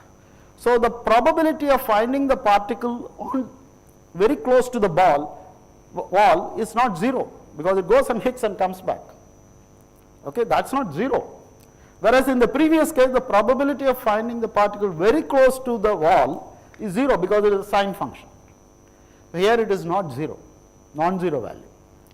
Again, you can ask a question, if I have such a function, if I have this function and here, can I expand it in Fourier series? Okay? Can I expand it in Fourier series? Answer is yes, this is the kind of function.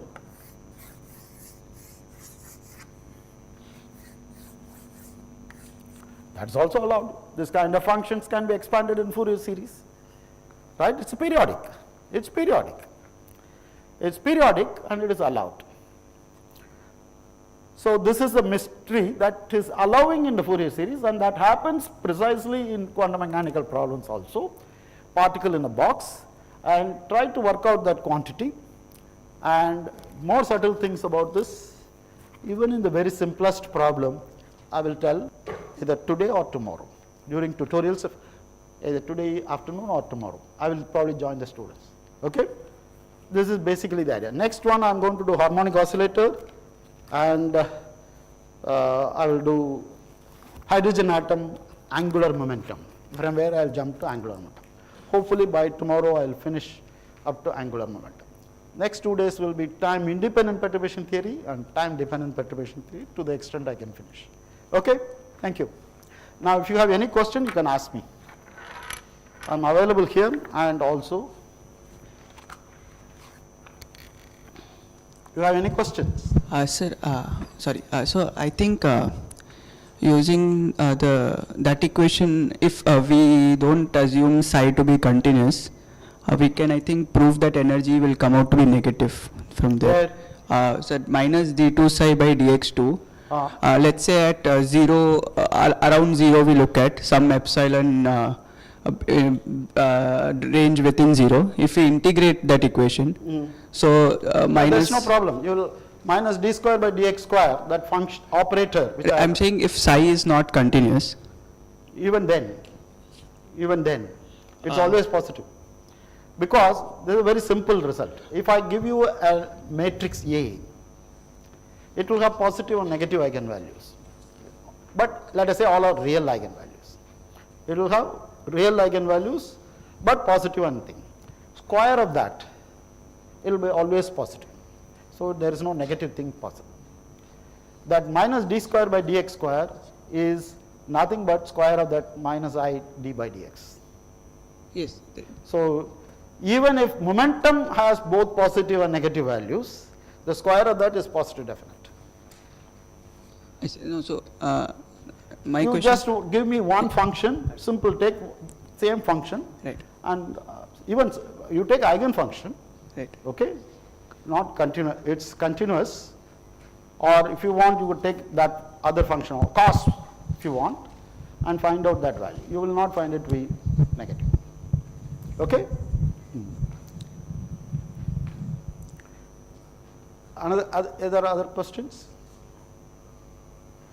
So this idea about continuity of these things are not usually dealt with in many of the quantum mechanics classes in first time, etc., because it is a little complicated. But this example of that function which I have given you, this function x into x minus 1 satisfies your boundary conditions, and even that provides some nice example of something nice has happened. Okay, be careful. Try to work it out.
பாத்தீங்க எப்படி போறீங்க?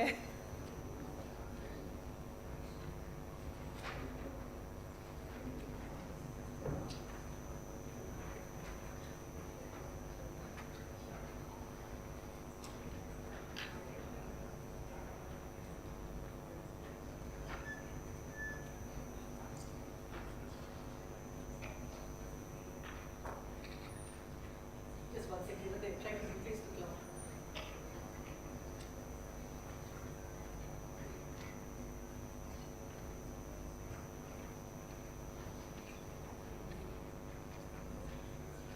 அந்த கடிகாரத்தை நீங்க கிளாஸ்க்குள்ளே வச்சிருக்க போதும் இருந்தா இங்கே தெரியும். என்ன பண்ண போறீங்க? முடியுமா?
நான் போட்டுட்டீங்க. தேங்க்யூ. மாட்டியாச்சு. Thank you.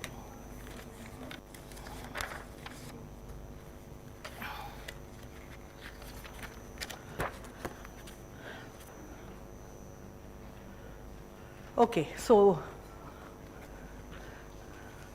I think for the online people, again I am ready. I can start here.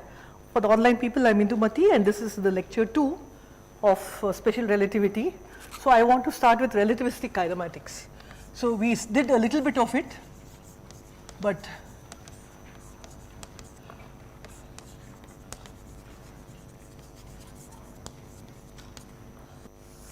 so I hope all of you have come across the word kinematics.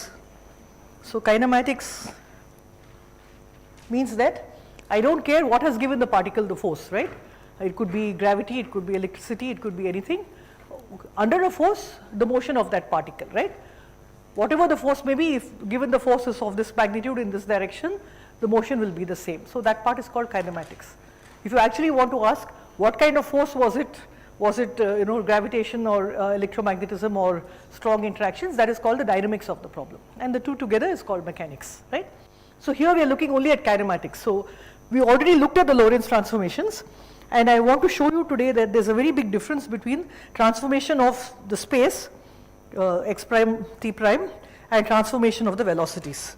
So we already did transformation of the velocity in only the parallel direction, and I want to explicitly show you how there is a difference between we had, for example, if we had a relative motion in the x direction, then x prime was something special, but y prime and z prime were equal to y and z.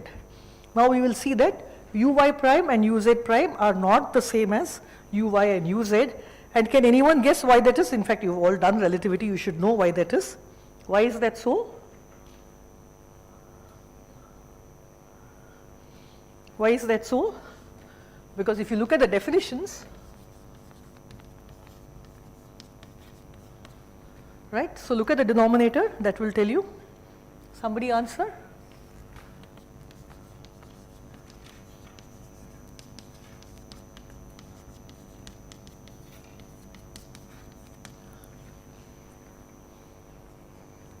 So y prime is y, z prime is z, but what about t? T changes, right? And therefore the uy prime and uz prime also change. It's obvious, so let's just compute them now. So let's have the equations again.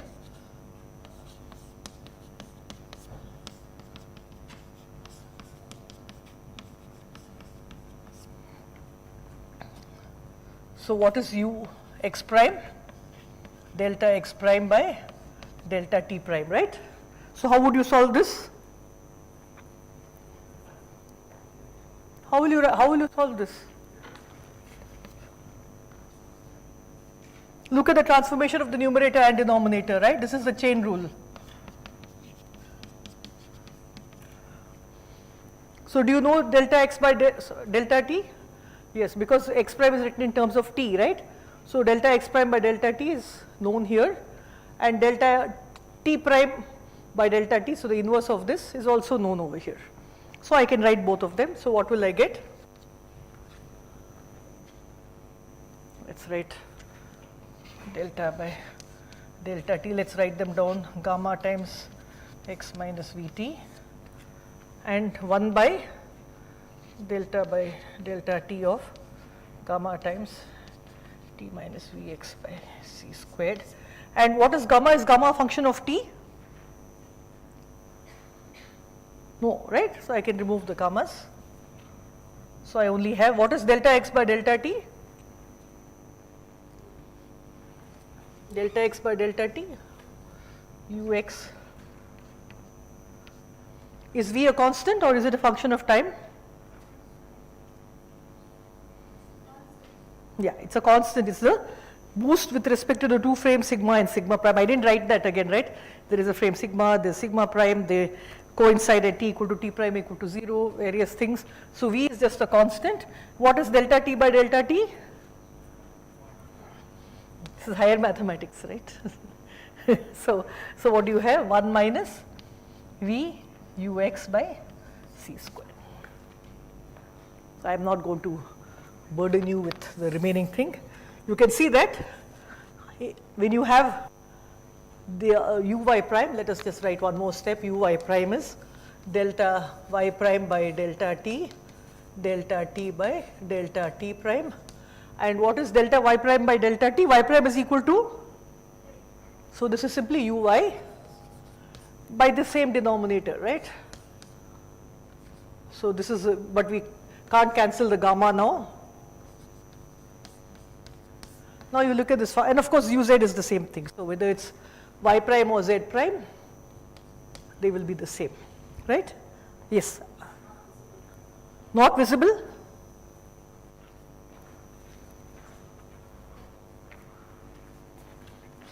Why is there no display on the top? You're not displaying it? Oh. Can you put it on quickly? Thank you.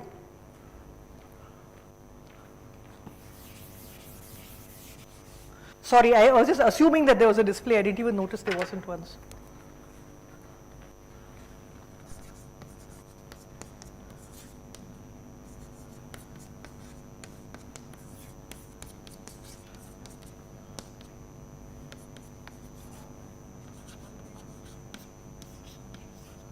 Into this denominator. You can leave the light on, I think, or whichever way, okay. Fine. Okay, which one, is it okay? Do you prefer this? All okay? Very good, okay. So you can see, and the same thing as I said for Z also, it's the same thing. So you notice two things. One, of course, that they are not the same. Uy prime is not equal to uy, that was obvious. The other is this gamma in the denominator, gamma is always greater than 1, okay. But you notice over here, what happens here? This is not u, this is not uy, this is ux, okay. That is because t prime was determined only by ux, and therefore this denominator here, delta t prime by delta t, has only ux over here, okay. So there's a very funny transformation of these, and this will actually have some importance for us when we go on to the next steps, but right now I will leave it as this, okay. And of course you can write the inverse transformations. Inverse transformation, you interchange the primes and unprimes and make v into minus v, right? I am not going to write it. And as homework, I am going to write these equations. So if I write ax as dux by dt, etc., then the transformation laws, I am just going to write them, somebody can copy them down and you can do them as homework. So ax gamma cube will come.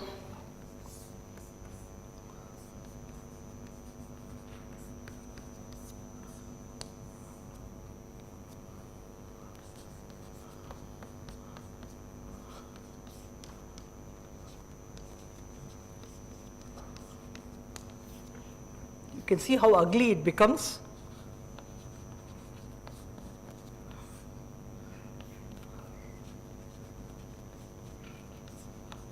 And you can see the mixing of AX and AY. I just want you to appreciate that.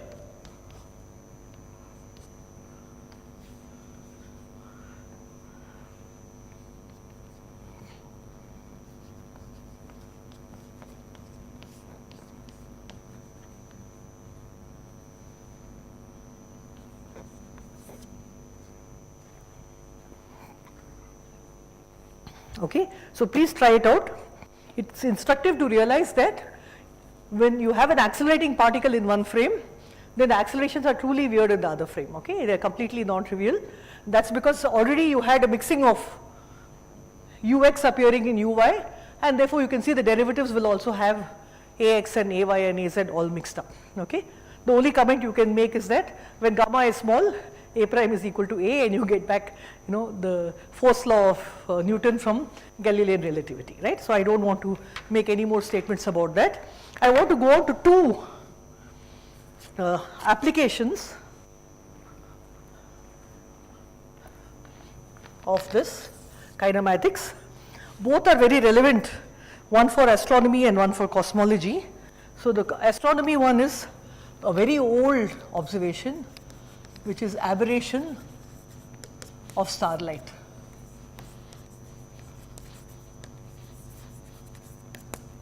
So the way to look at it is,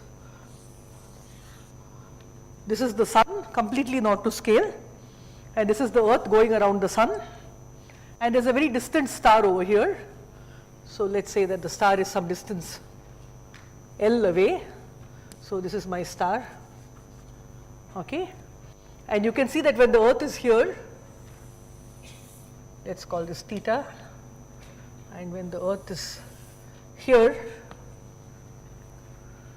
so in spring and autumn, as you can see, okay, the position of the star when the earth is here, or when the observer therefore is here, or when the observer is here, please understand that this dot is the earth. So the position of the observer on the earth is very small compared to the orbit of the earth.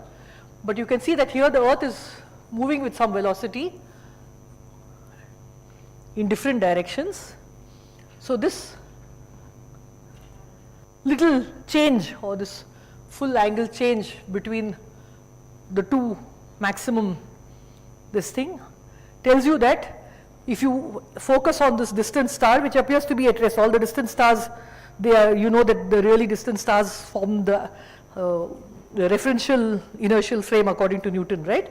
So they should all be stationary, right? But in the frame in which the sun and the star are stationary, the earth is actually going around. And so if you point your telescope here in spring, then by autumn your telescope will not be looking at the star, right? So this correction that you have to make is the aberration, and that can be computed. Actually, you don't need special theory of relativity, you just need to compute using the Lorentz transformation relations. So that is what I am going to do over here.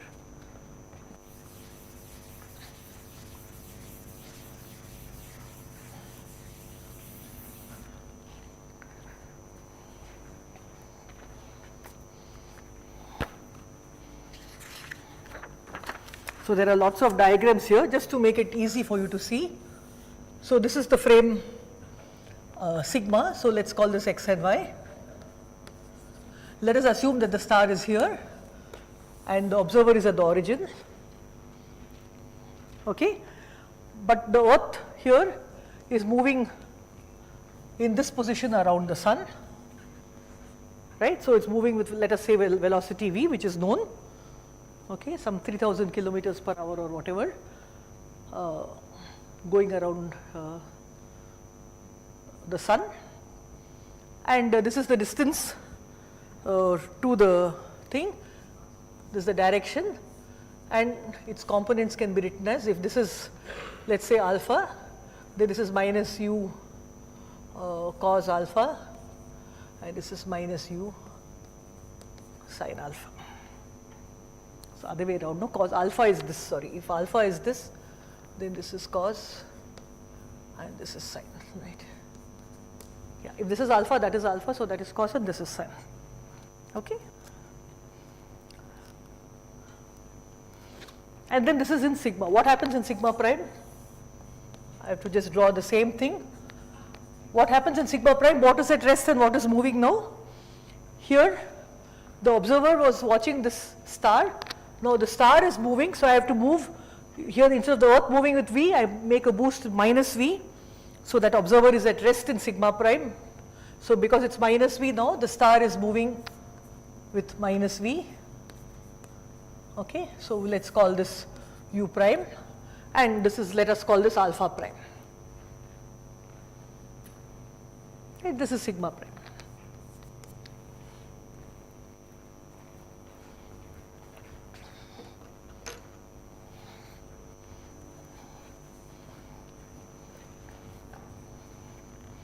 Okay. So this is actually what happens when I am looking at the star, right?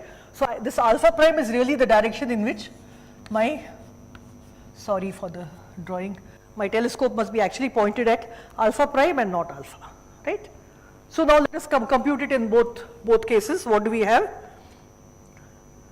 I want to find the primed quantities given the unprimed quantities, right? And I have the formulae over here.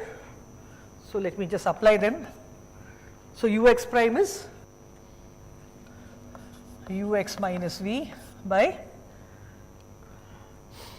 1 minus v ux by c squared. What is the component of, what is the x component of u?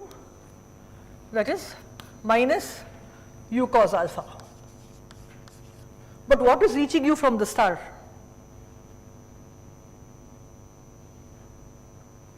What is reaching us from the star? Light. So what is the velocity? So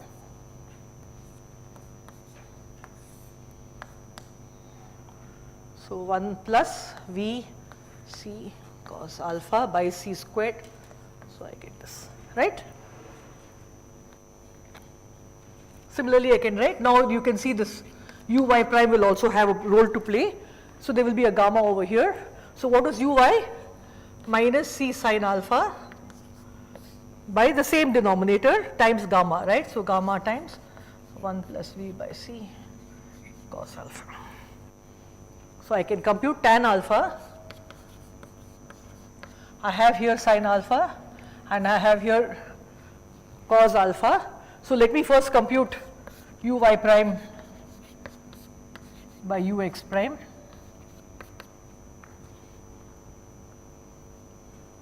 So uy prime will have a gamma in the denominator.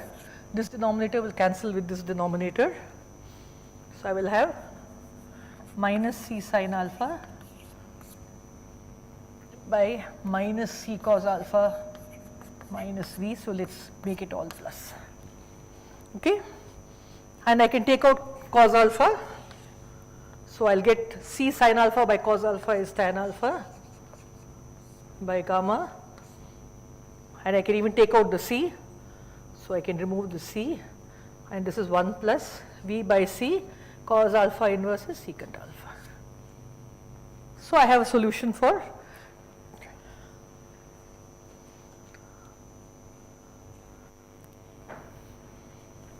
what is the left side?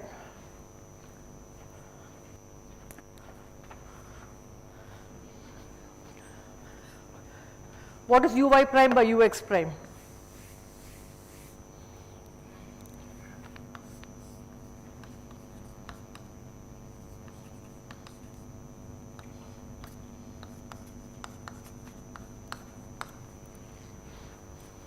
So what is uy prime by ux prime?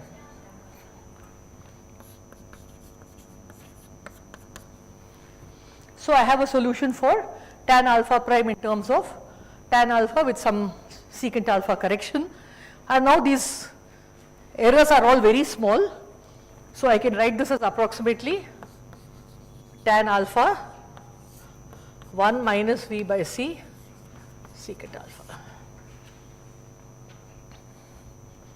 What did I do with gamma? I said gamma equal to 1 because there is actually a number here.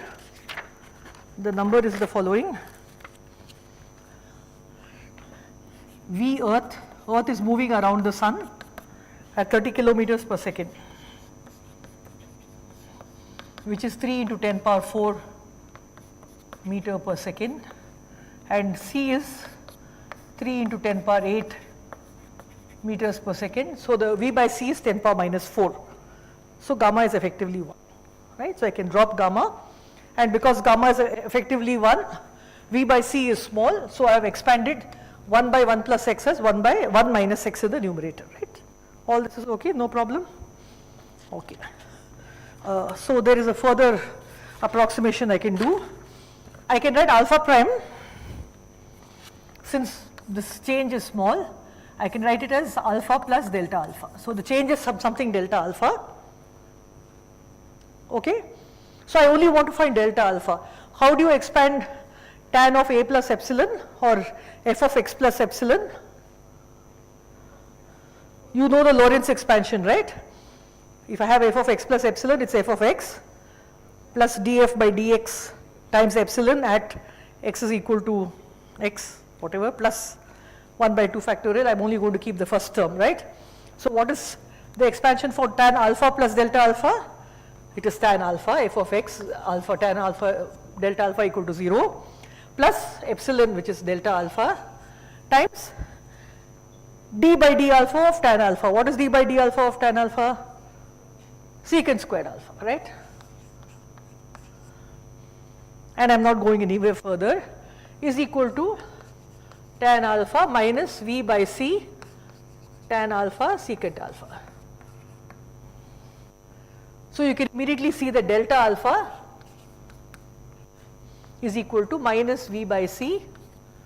1 secant alpha cancels. Secant is 1 by cos, tan is 1 by cos, so the cos and cos cancels, and I have 1 by C sin alpha.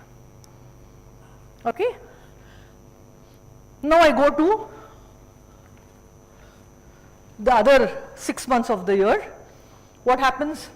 The contour is like this, so V is in the opposite direction. So the alpha prime will become in the opposite direction. You do all the calculations and I will tell you that all you have to do is change V to minus V. So let's call this delta alpha 1 and delta alpha 2 is plus V by C sin alpha. So the total change is twice V by C sin alpha. And if the star is overhead, you can, if you have a good imagination, actually what happens is that the star is actually not at rest above you, but is going around in a little circle with opening angle delta alpha. Is this clear? Is this clear? So this is the aberration. If you don't point your telescope with this correction, then you will not see the star. I mean, because the star is so far away that this delta alpha correction, you know, now you know what it is. What is the delta alpha correction? If the star is overhead, alpha is pi by 2, sin pi by 2 is 1, so the correction is 10 power minus 4. In what units? Very nice, radians. See, angle is something very funny. It has no units, but it has, it has no dimension, but it has units, right? So you have to always be very careful about it. So this aberration of stars has actually been experimentally verified. So next, we will go to Doppler effect. So all of you who are interested in cosmology or astrophysics know that we have observed that the universe, every point in the universe is receding from every other point in the universe. And the way we have actually found that out is because you have learned about spectra, right? We know that the hydrogen in the sun gives specific line spectrum. You have learned about Fraunhofer, whatever, all those things are already done, fast forwarded. So when the star is receding from you, then these lines Doppler shift into lower wavelengths, and these are called redshifted, right? That is the Doppler effect. There's also a classical Doppler effect, and classical meaning Galilean or Newtonian Doppler effect, and there is a correction coming from special relativity, which also has been observed. So that you again have a proof that special relativity holds. So let us go over what is Doppler effect.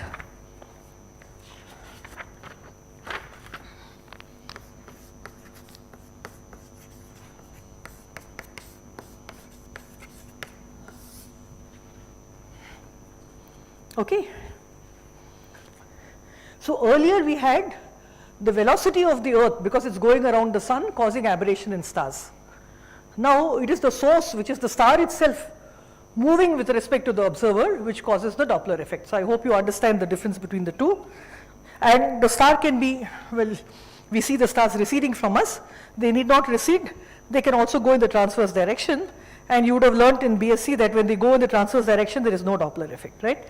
When they come towards you, the frequency increases. When they go away from us, the frequency reduces, which is why the most irritating thing is to have a car overtaking you, so approaching you from behind and honking because the frequency is really, really high, okay? And I wish everybody would learn Doppler effect because of that and not honk, you know, so. Okay, so where are we now? Okay, so the same thing, maybe I should have just left the diagram, but the star is in, okay, let us write it. So now the motion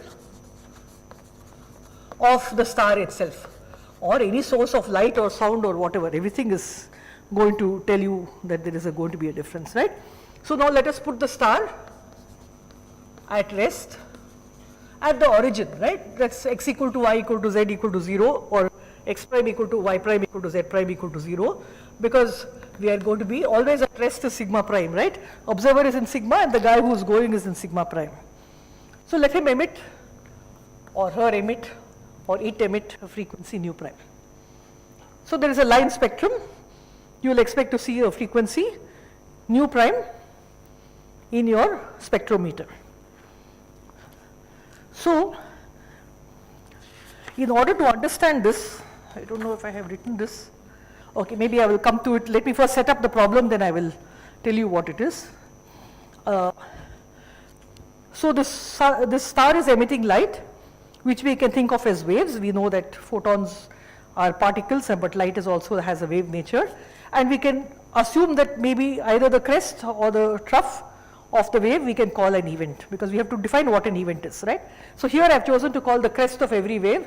So every time a crest reaches me and I observe it, I call it an event. And you remember again, the event is invariant of independent of coordinates, right? So these events keep coming. So first event comes, second event comes, and this, let us assume the star is moving away or the source is moving away from the observer.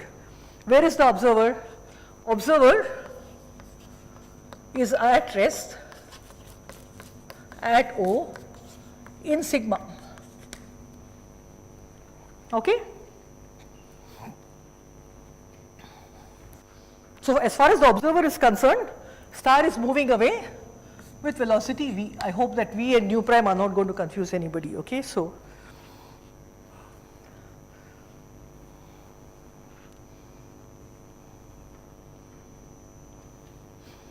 let us say that I emit something at t prime equal to some, let us say 10 seconds or whatever, and x prime equal to 0 because the star is at rest over here, and I am receiving the signal at some x and t value, right? What will it be? We are tired of this, we know exactly what this is.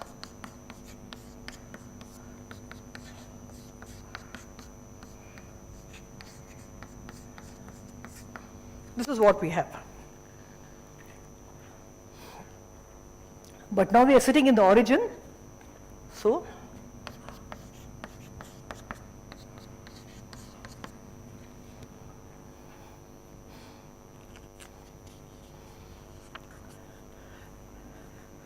suppose I have t prime equal to 0. When t prime equal to 0, t is equal to 0 because we have coincided our origins at t prime equal to t equal to 0. Let us say that at t prime equal to 0, this first wave was emitted. But that is observed at a point x in sigma. So when will it reach the observer? The observer is at x equal to 0. So this wave which was emitted actually at x prime equal to 0 and so at t prime equal to 0 when t equal to t prime is actually sitting here at x, and it has to reach the observer and it is travelling at a velocity c. So what time does it take to reach the observer? It's called, let us say, t, time taken to reach observer who is sitting at O, right, is simply equal to x by c. because it's moving at the speed of light. The wave is in x, it has to reach 0, so it will take time x by c. Right? So that means the time taken, total time taken, because already time t has elapsed. When it is reaching x, the time t has elapsed, and a further time x by c will elapse. So the total time taken to reach the observer, which I call capital T, will be small t plus x by c. Is this clear? See, now we are doing something different from before. Earlier we were not asking how much time will the information take to reach us. We were always assuming that if something happens at x prime, there is an observer at x prime with a clock, right? Now we are not saying that. Now the observer is fixed in the origin. So wherever the light is, it has to reach the observer. So you have to add that extra time. So this is the extra effect which gives you the Doppler shift. Now you can substitute everything, right? What is a t? Here t is gamma t prime. What is x? Gamma v t prime. Substitute everything, you will get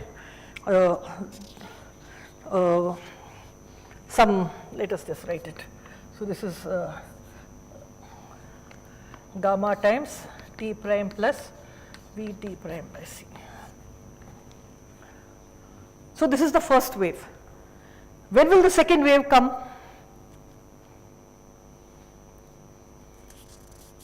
When is the second wave emitted? I have emitted the first wave at some t prime. When is the second wave going to be emitted? After? After what is one time period?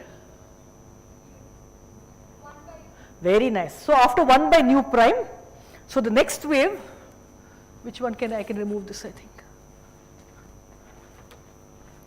Actually, I don't need the aberration anymore.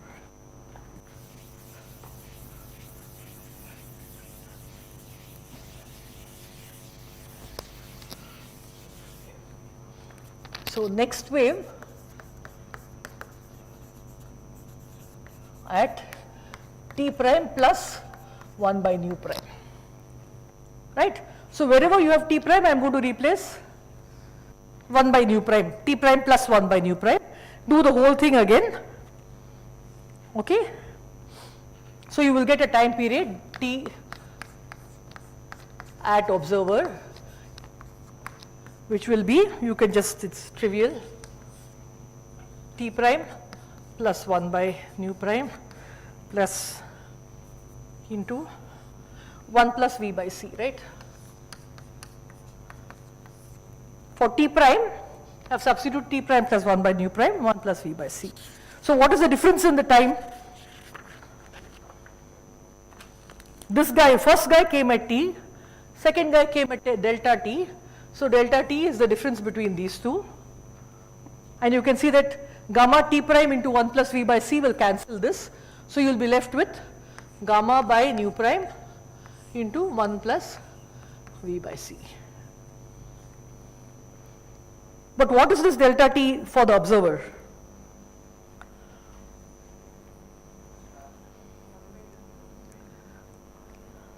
Sorry? When will the next crest hit the observer? In what time? Huh? Yeah, 1 by nu, right? Correct. This is exactly 1 by, see, exactly like the extra time interval here was 1 by nu prime. So for the observer it will be 1 by nu. This is the frequency that he will see, and you can immediately see that therefore there is a 1 by gamma sitting over there, gamma is greater than 1. So when the guy is receding, you are going to find that, you are going to find a longer wavelength or a larger frequency, and that is the Doppler shift. Is this clear? Okay. You can of course do it for the guy coming towards you, and then all the signs of V will change, blah blah. I am not going to do any more. But the interesting thing is what is called this is the standard thing, and this in fact you will get exactly using Galilean relativity. What is different is if you take the transverse Doppler effect. So here we have only taken one dimension, right? Now we assume the star is moving away or moving towards, and we had very simple formulae. Now we'll say let the star be moving at some 3 vector v in some arbitrary direction, either away or towards the observer. Then for that we need to do some little bit of notation. So let me get the little notation right.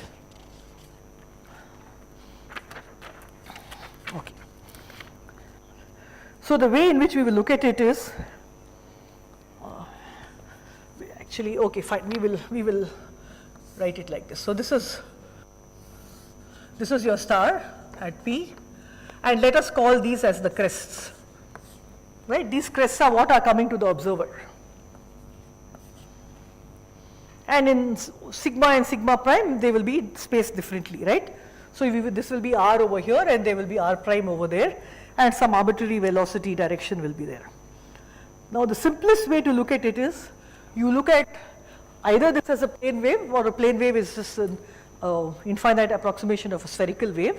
So if you can write the wave function or the wave for the light, you can think of it as a spherical wave. You can write it as A cos 2 pi, and this is obvious, T minus R by C.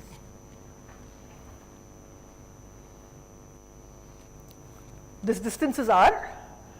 You started the clock at maximum, so time taken will be R by C. So when T is equal to R by C, you can see that cos will be 0, and that will be a maximum. So we know that in P, if you just emit the wave, it will reach, if you emit the wave at T equal to 0, then after a time R by C, it will reach as a maximum, and therefore this is the right thing. And you know that every frequency can be written as cos of 2 pi nu times some time plus some phase, and the phase I have actually fixed over here. And the 2 pi is, of course, I mean, by now you know why 2 pi comes, right? So that is the periodicity. Is this okay? If it is a spherical wave, it is this. If you have a plane wave, you will do divided by r. I don't care, there is some coefficient, okay? I am only interested in the cos function. Now I can write this as, so if you want a plane wave, you put up by r, but as I said, I don't care. Now I can write this as cos of 2 pi mu T minus x cos. I'll tell you what it is. I have now put a theta over here.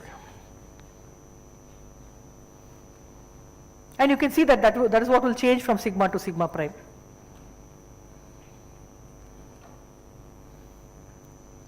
So this is the phase of the wave, right? Phase of the wave.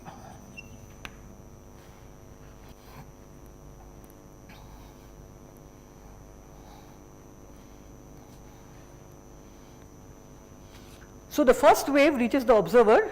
So this guy emits at T equal to 0. So R by C later he gets the first wave, right? So he keeps counting for some time, let's say some time T. And he asks how many maxima has he seen in that time, and therefore he gets the frequency as that divided by C, right? So he will get, suppose his number of crests is, right? This is the number, that is what you are seeing, number of 2 pi n, right? N is the number of crests. And now if you go to the sigma prime, so this is sigma, I won't draw it again, you will get these many crests, right? So you have to just now compare the two of them together. There should be some place to put the duster over here, you know, to keep walking up and down. So you have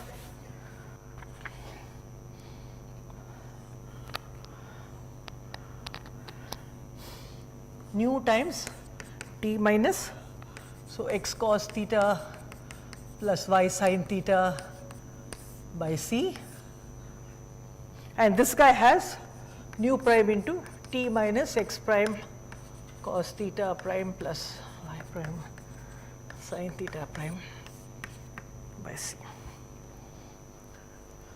Now you remember I had said that every crest is an event which is observed, it is coordinate independent.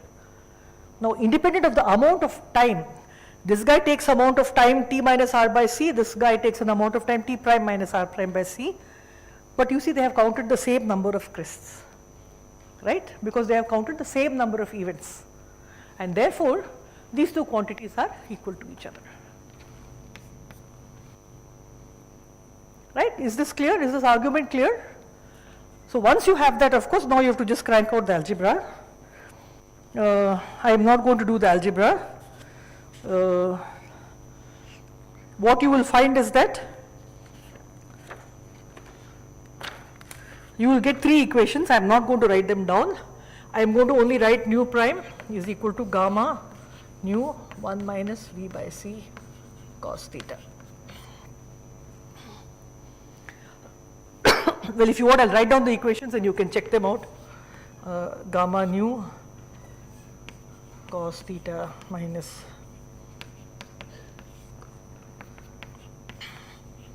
they are very straightforward, just equate the two sides, okay, and nu sin theta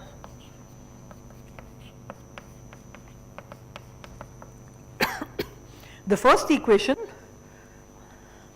is the equation for the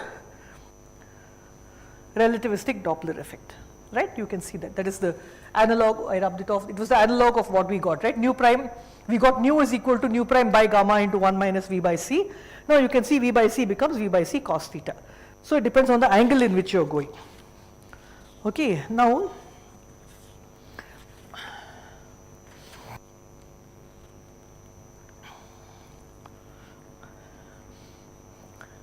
you can see that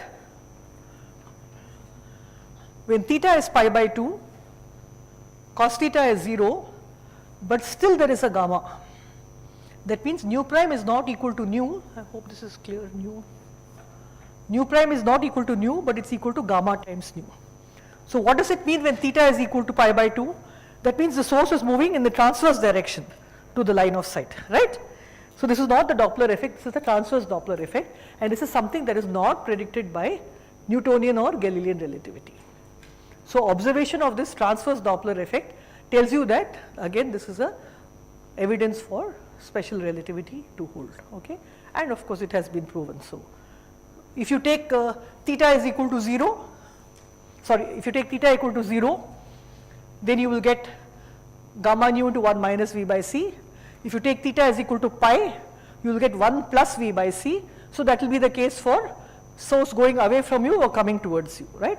That is this normal linear or parallel Doppler effect, and in the case of pi by 2 you get gamma times nu. So these are the two examples I wanted to, this is what I wanted to complete last class, which I didn't. So now we are done with this whole motion of stars and this and that. What I want to now move to is relativistic mechanics. So there is, this section is over, there is all clear, right? No difficulty about it?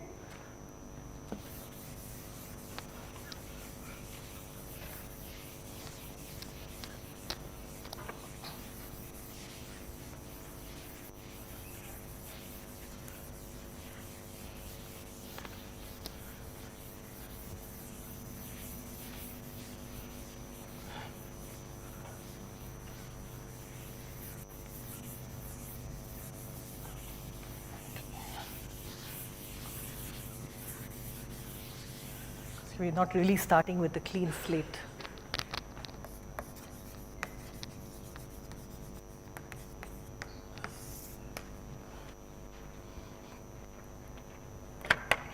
Okay.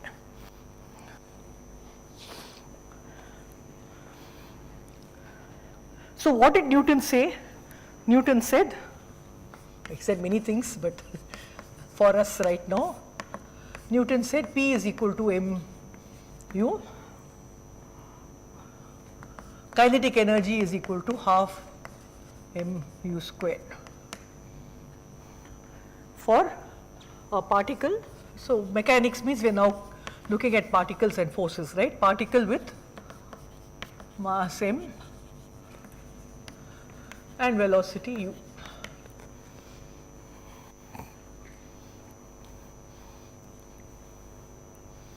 Now I can use the Lorentz transformation equations and find v prime or u prime in the new coordinate system, which means that I can find p in the new coordinate system, okay. But before we do this, it will be convenient to introduce the 4 vector notation. So how many of you have seen 4 vector notation before? Okay, very few. Then we will actually go over the whole thing. Okay. So first let us start with the notion of I want to start with two notions, proper time and light cone. So we already saw, I already defined in yesterday's class, proper time was the time in which that object particle is at rest, and every other time interval is dilated with respect to that frame, right? So that was called the proper time, I called it tau.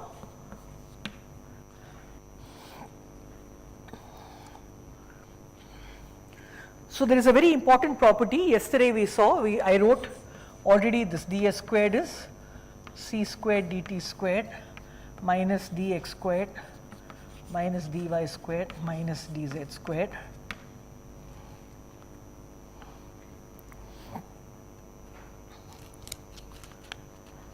So a small change in the length is given by this, and now the proper time is defined in sigma prime when the particle is at rest, right? Particle at rest means all these variations are 0. So dx squared equal to dy squared equal to dz squared equal to 0, which means ds squared equal to c squared dt squared. This is a very special time which is called tau. You remember you saw tau is equal to gamma, sorry, the other way, t is equal to tau gamma, right? So the critical thing I want to talk about is this. ds squared, I said, is an invariant of that space time. But now you can see c is a constant, and therefore the proper time is also an invariant. So the difference between t and tau is actually very deep. T is something that transforms from frame to frame, and that is the whole problem about clocks and synchronization and various things. But tau is an invariant, right? So this is something that therefore you also want to hold on to, because once you want to write things manifestly invariant equations, then you know that you should not be using t, you should be using tau. This is the first hint that you get, right? The next thing I want you to, before I come to 4 vectors, so therefore if you want I can write d tau is dt by gamma. So intervals, so t2 minus, if I integrate both sides, t2 minus t1 is equal to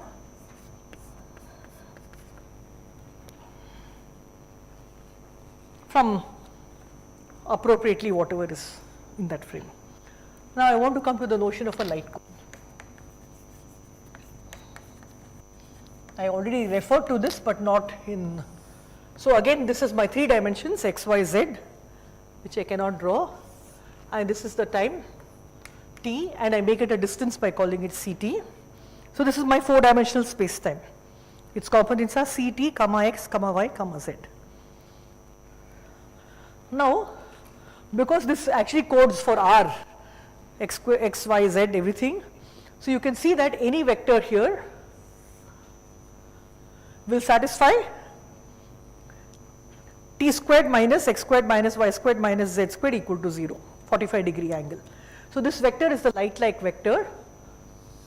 So all these are light-like vectors, and since there is actually 3 dimensions, by the way this circle is only in 2 dimensions, but you should imagine, really imagine something, a cone in 3 dimensions. Okay, so this is called a light cone. So that means the surface of this is what light will travel in. Suppose I'm here at this point, this is my present, I am here at O, then this whole thing is my past, this whole thing is my future, and this can only be reached if I can send signals greater than the speed of light, and technically this is called elsewhere.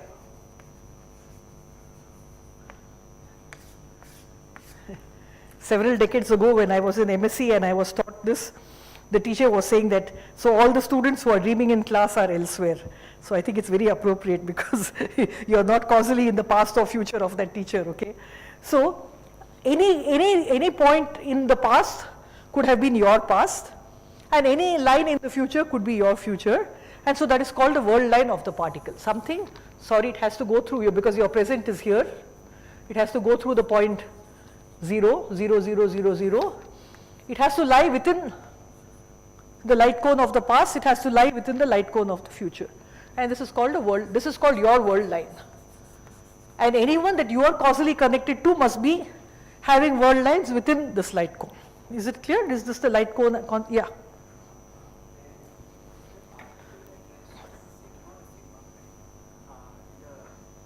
Where you've written the particle is at rest.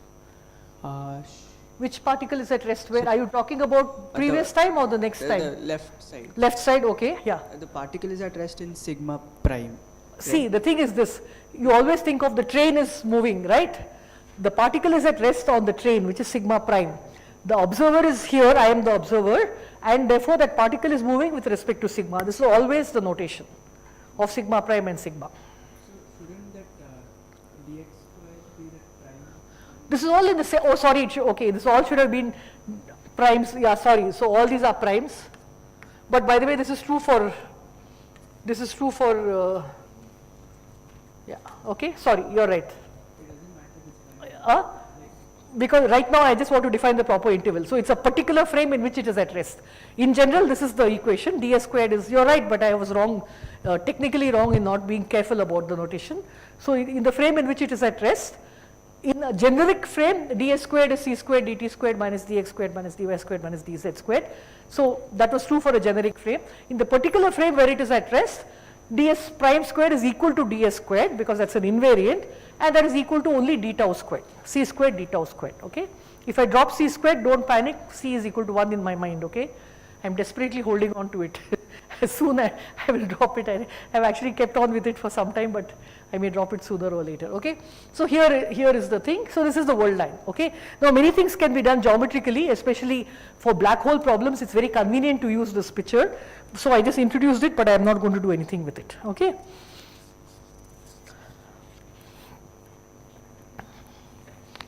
So now we want to come to the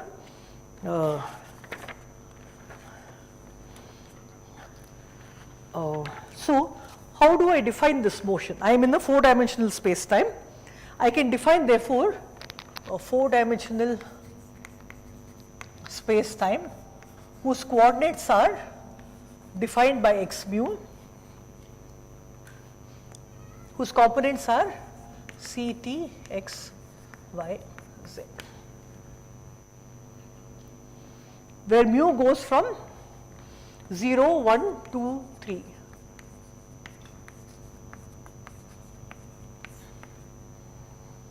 So that the reason it is 0, 1, 2, 3 and not 1, 2, you will find also books which have 1, 2, 3, 4.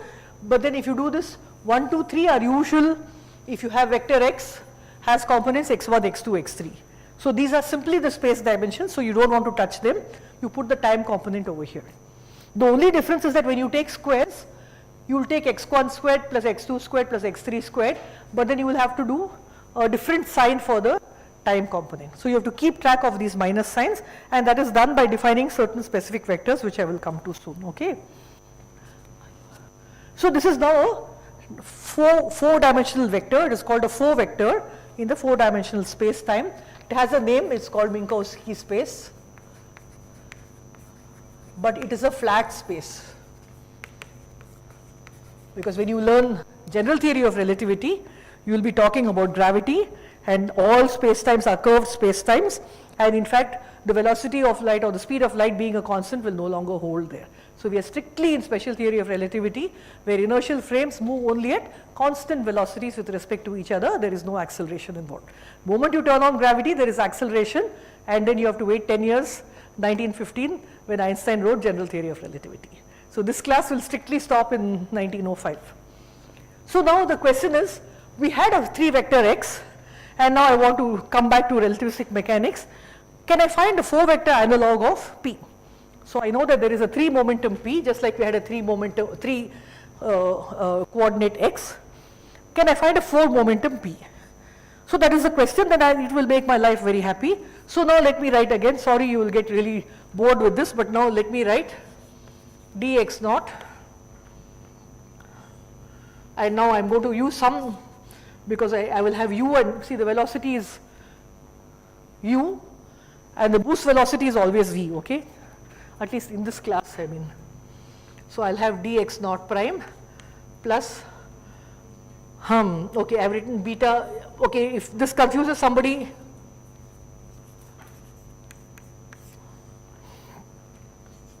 let me write the equations, and if anyone is confused,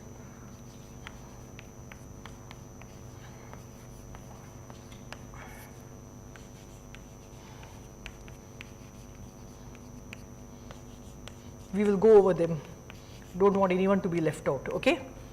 Fine, so you remember this is x naught is equal to gamma x prime plus v by c, plus v t, right? Now I can write it as v by c into ct, and v by c I am calling beta. You remember gamma and beta are the standard constants. So now x prime is called,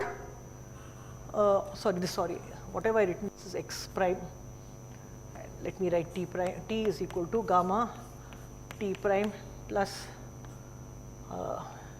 vx by c. Okay, sorry, so this, please forgive me, I have written the wrong equation. So you can see it's gamma x plus beta x naught, and here it is gamma x naught plus beta x1, right? And the other two are the same. So this is my compressed notation for these quantities. Oh God, where is the duster now? Here.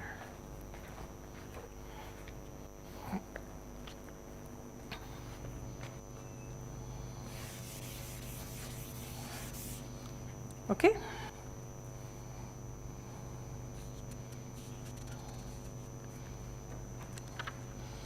And I know that I can write dx naught by dt, dx1 by dt, dx2 by dt, dx3 by dt, and try to get a 4 vector. Now immediately you see, you know that x0, x1, x2, x3 transform nicely, but t also transforms. So in fact you would rather put a dx by d tau rather than a dx by dt. But in any case, let us start with dx. So if I put dx1 by dt, we know that will give me ux, right? And this dx2 by dt will give me u2 and u3. But we know the transformations of these u's, they are terrible. That's the whole point of starting today. That's why I didn't want to say it yesterday, because you would have forgotten it by today. They don't transform nicely. The u's are all really funny. How do the u's transform? If you remember, we had u parallel is equal to u parallel prime plus v by 1 plus v dot u parallel, u prime by c squared, and u perpendicular was, u perpendicular always has a gamma at the bottom with the same thing, right, by c squared. And if you look, let me write the one dimensional analog is ux prime plus v by 1 plus v ux by c squared, and uy, let's write only uy is uy prime by gamma into 1 plus v ux by c squared, and you can see that this is ux and not the whole u, right? So you can see, immediately see that if I try to write a 4 vector for the velocities using this, they will not transform like a 4 vector, because they have all these horrible components and they don't look like this nice transformation law at all. However, it turns out that instead of transforming u parallel and u perpendicular, if I transform gamma times u parallel, and what gamma? Gamma u times u parallel, gamma u times u perpendicular, then this will transform like a proper 4-dimensional vector. Now there is a lot of algebra here, so I will do it for the case when I have the simple x-dependent transformation only, and as homework you can do it for the general case. So what is it I want to prove? That ux, uy, uz and dx naught by deta will just give me c, right? So then I wanted to write a 4 vector for velocity, which was c times u, and this you can immediately see will not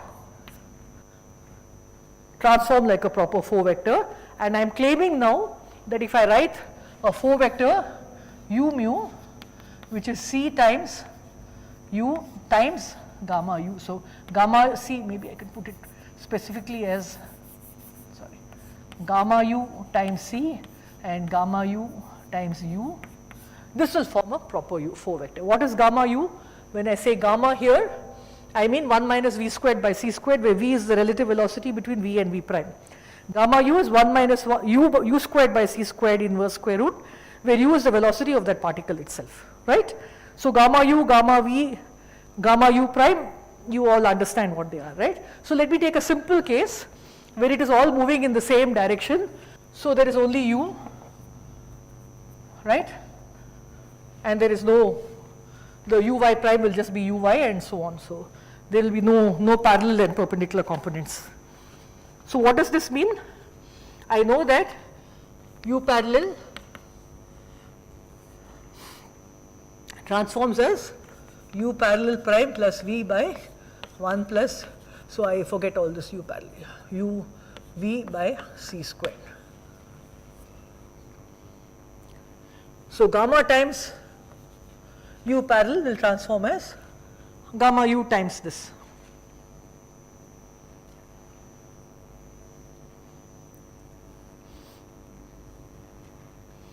Now, what does this mean? If this is a proper 4 vector,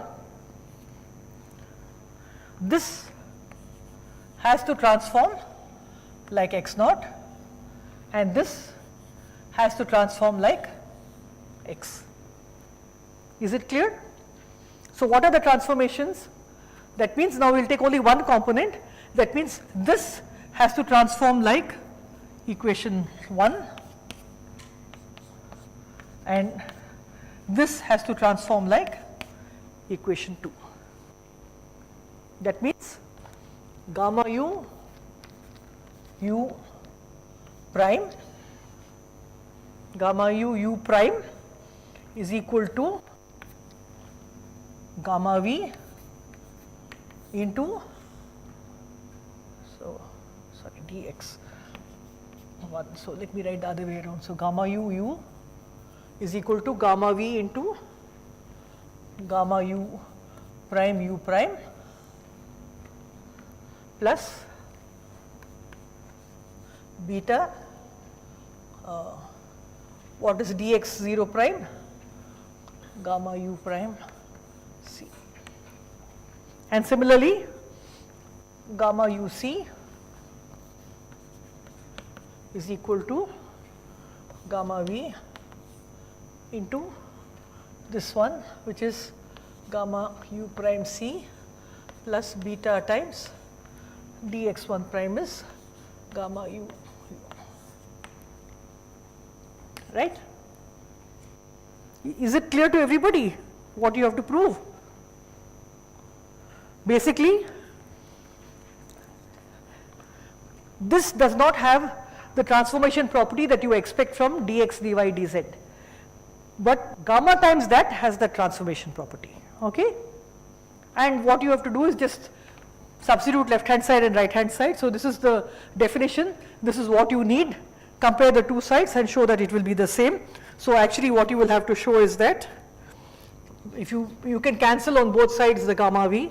So, you will find that you will get gamma u by 1 plus u v by c squared, which is this, because u prime plus v is already there, right, must be equal to gamma v gamma u prime, gamma v gamma u prime. The rest of it is just gamma u prime has come out as common, I have brought it here, c plus u prime is already here because this v prime is actually c, right.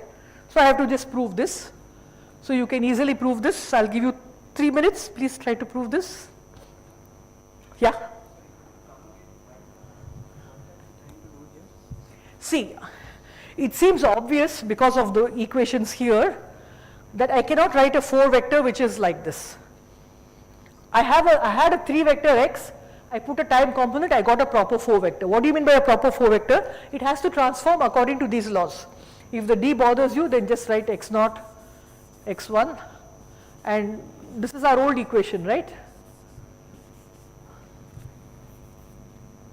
This is the same that we have been writing all of yesterday, right? Except instead of writing t and x, I am writing x naught and x1. So if I now write more vectors, they should also transform the same way. That means the 0 component of this vector has to transform as gamma v times 0 component prime of that vector plus beta times x component prime of that vector. That's why I'm writing it. It's very clumsy, the notation cannot be helped, right?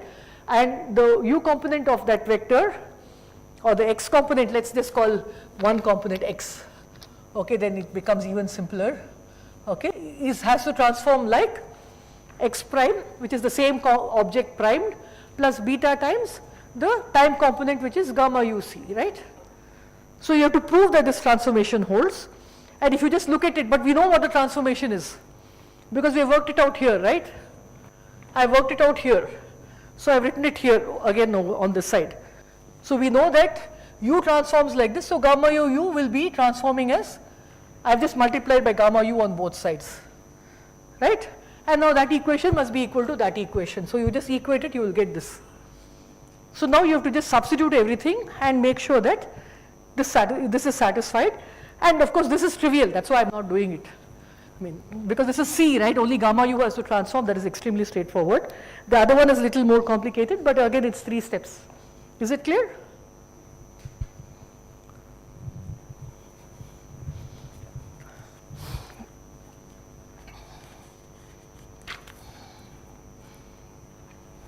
And the simplest thing is to square everything, so that you are not doing square roots.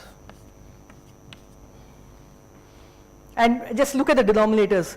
Gamma u squared is 1 minus u squared by c squared in the denominator, and these two are also in the denominator. So just look at the denominators. Huh? I mean, the denominators have to be the same. And you will find that they are the same. I'll just give you 1 more minute and you can finish it.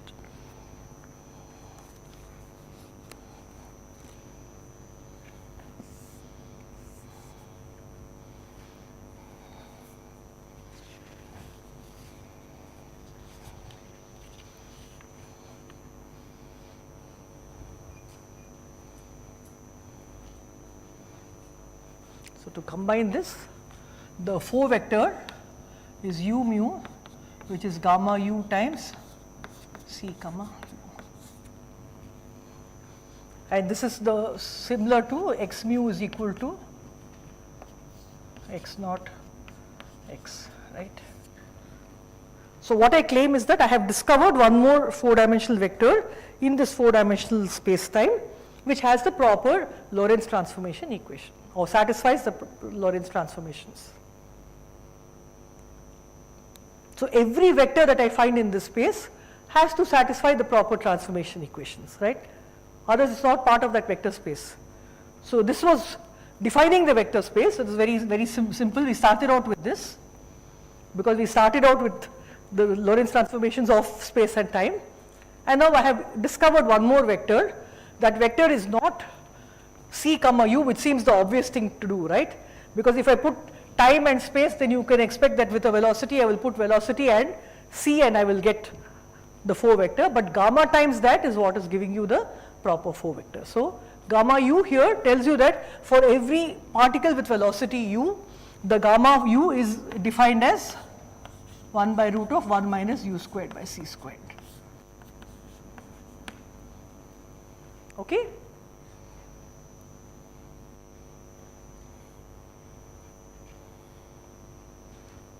So did anyone show this? So you have to show that 1 plus uv squared into 1 minus u squared is equal to 1 minus v squared 1 minus u prime squared. What have I done? I have made the equations very simple by taking c equal to 1, so that you can immediately see how easy it becomes. So left hand side is 1 plus 2 uv. I mean, just keep doing it, no? I mean, I don't have to do it. It's obvious and straightforward. In 3 steps you will get it, okay?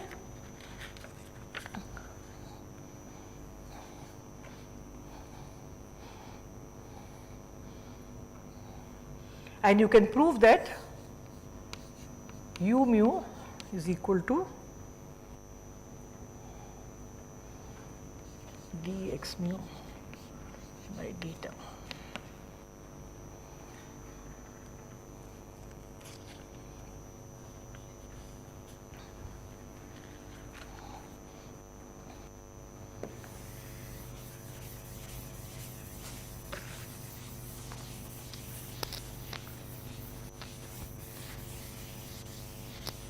So you remember I had already made a comment that if I, instead of writing the velocity as dx by dt, I define new velocities which are like dx by d tau, dy by d tau, dz by d tau, then you will immediately see that the denominator is an invariant and therefore the numerator transforms like a 4 vector. So this whole thing will transform like a 4 vector. You could have started with this definition and found that these are the components of those velocities. You could have done it either way. For example, if you take u naught, it is dx naught by d tau. What is dx naught by d tau? X naught is t, right? Ct. So let's put c. What is dt by d tau? It's gamma, right? So that is the component. Similarly, what is u1? I'm only going to do one more,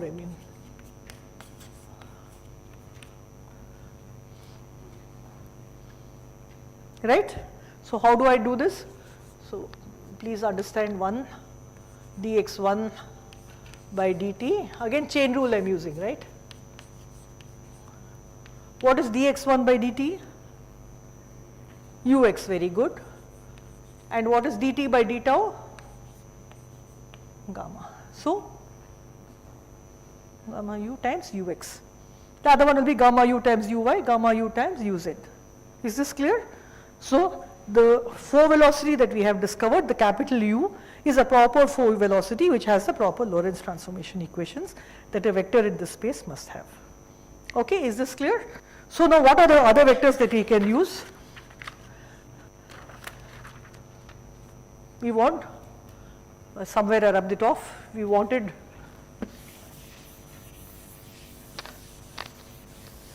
Newton's laws. So we wanted to find a P.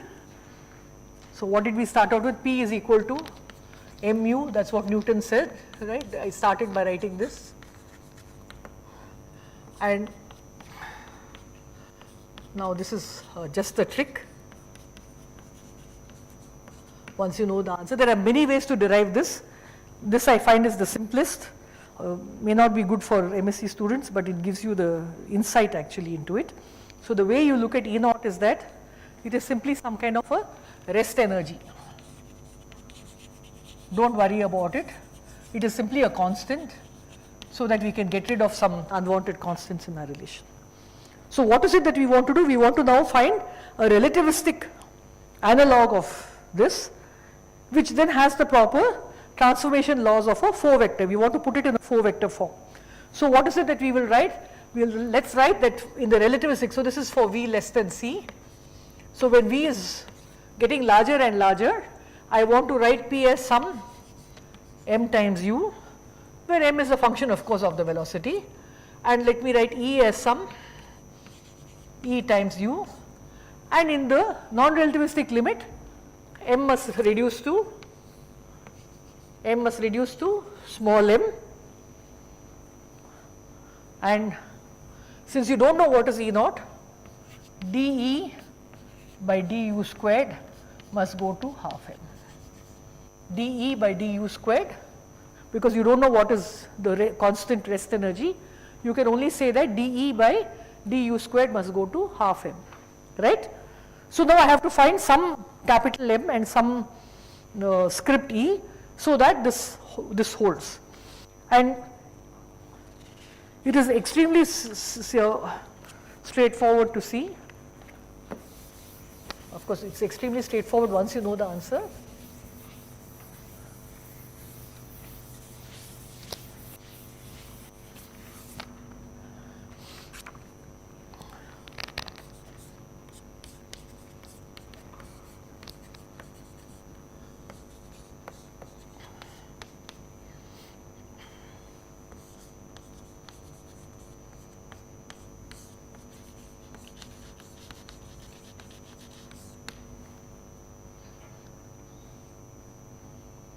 And why do you say this? Because you now look at the non-relativistic limit of this. You can see that this non-relativistic limit, P will go to gamma mu will go to mu, which is what you need in the non-relativistic limit, and E of u because now I say this is something I don't know. What do I choose it to be? I choose it to be mc squared. So basically I just get rid of this unknown quantity, okay? Because all you know is the u dependence. See, all that the transformation laws give you is the u dependence. These things will not be known. So you just get rid of it by saying that I have a free parameter and I can get rid of it. So I will have, this is gamma times mc squared. And therefore its a non-relativistic limit is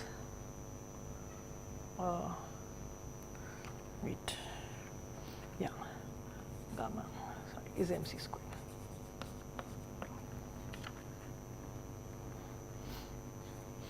And so if, let me write here dE by du squared. So this has gone away. Where is the u dependence? So what is dE by du squared? Can anyone tell me? Quickly, do it in your notebooks.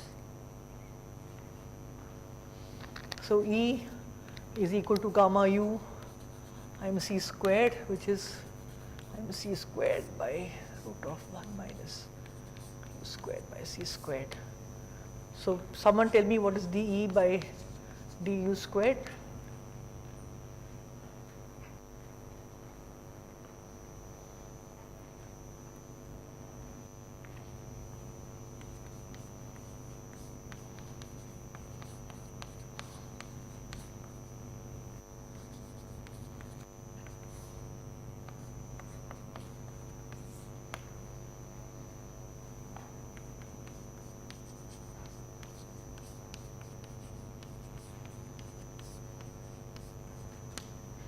Did everybody get this?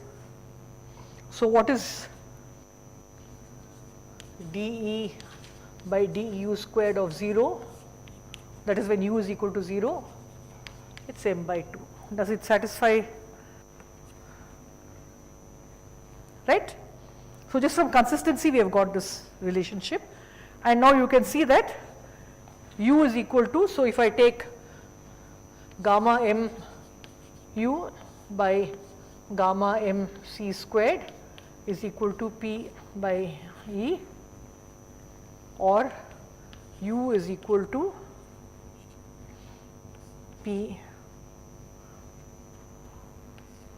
by E c squared, right?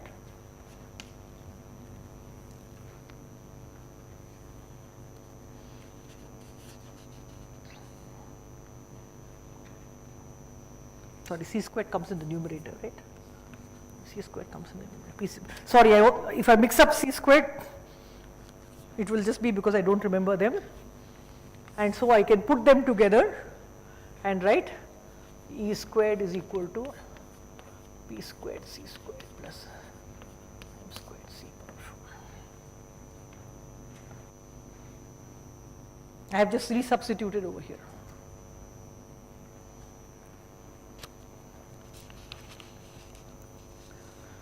So I have now immediately two statements to make.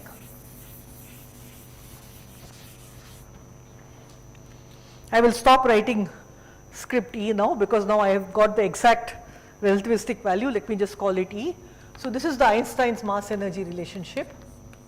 P squared plus m squared is equal to E squared. So what does this mean?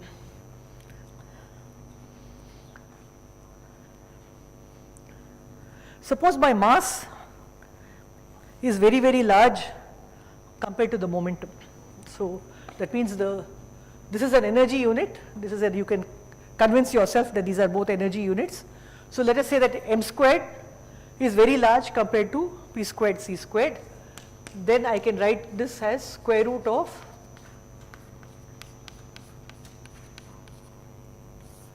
and I can keep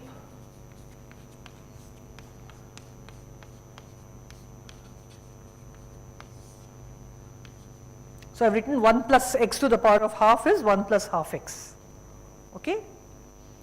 And I can write, sorry, p squared, yeah, that is mc squared plus e squared by, so I've taken out the bracket, I've cancelled one mc squared, So I'll get p squared by 2m. What is p squared by 2m?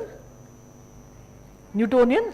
It's a kinetic energy of the particle. So basically what Newton said was that when you are at low velocities or low momenta, then of course nothing happens to this mass, it just stays conserved. The mass earlier is the mass later, so we can just throw it all away and we only look at the kinetic energies, or in fact later if it is not a free particle, the potential energies of the particle. So we are only dealing with this p squared by 2m part. Okay. On the other hand, if I have very high momenta, very high velocities, I am in the relativistic limit, then of course I do the other way around. I write this as p squared c squared plus m squared c power 4, and then my mass will be a correction on Pc. So the leading order will be Pc plus, and if you remember for light, E is equal to Pc, right? You remember this because when it is massless, so when mass is small, you get Pc plus something, when mass is 0, you get E is equal to Pc, and you get back therefore this highly relativistic equation for light. Is it clear? So now the meaning of this energy is that depending on this is the exact relativistic form, and you can take you can always get back the Newtonian result by taking the non-relativistic limit of this equation. So now we have now defined this mass and energy. Now I have written almost everything in terms of 4 vectors, and once I write everything in terms of 4 vectors, I know that all 4 vectors will transform correctly under Lorentz transformation. So if I can write an equation which contains only 4 vectors, then I say that that equation is manifestly invariant under Lorentz transformations, or manifestly covariant. Covariant means if it has an x mu on the left hand side, it will transform as x mu on the right hand side. If there are indices left over on the 2 sides, then it's called covariance. If it is an invariant, it is called Lorentz invariance. Okay.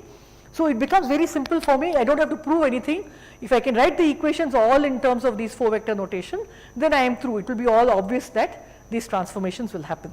But to do that for electrodynamics, which is the second part of my talk, we have to do a little more work, because there are some more invariants and covariants and vectors that we have not yet talked about, because we have not even talked about electrodynamics.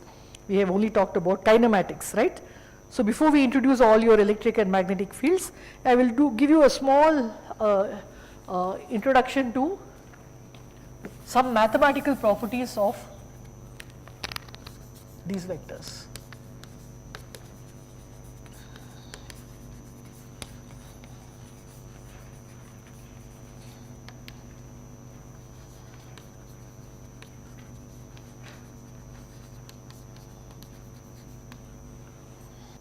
That is the Minkowski spacetime. I didn't want to write Minkowski's. Okay. So we already saw 2 vectors. So we saw 2 vectors, x mu and u mu, right? Now you see I was a little careful to write the index on the top. Okay? And that's because these are called contravariant vectors.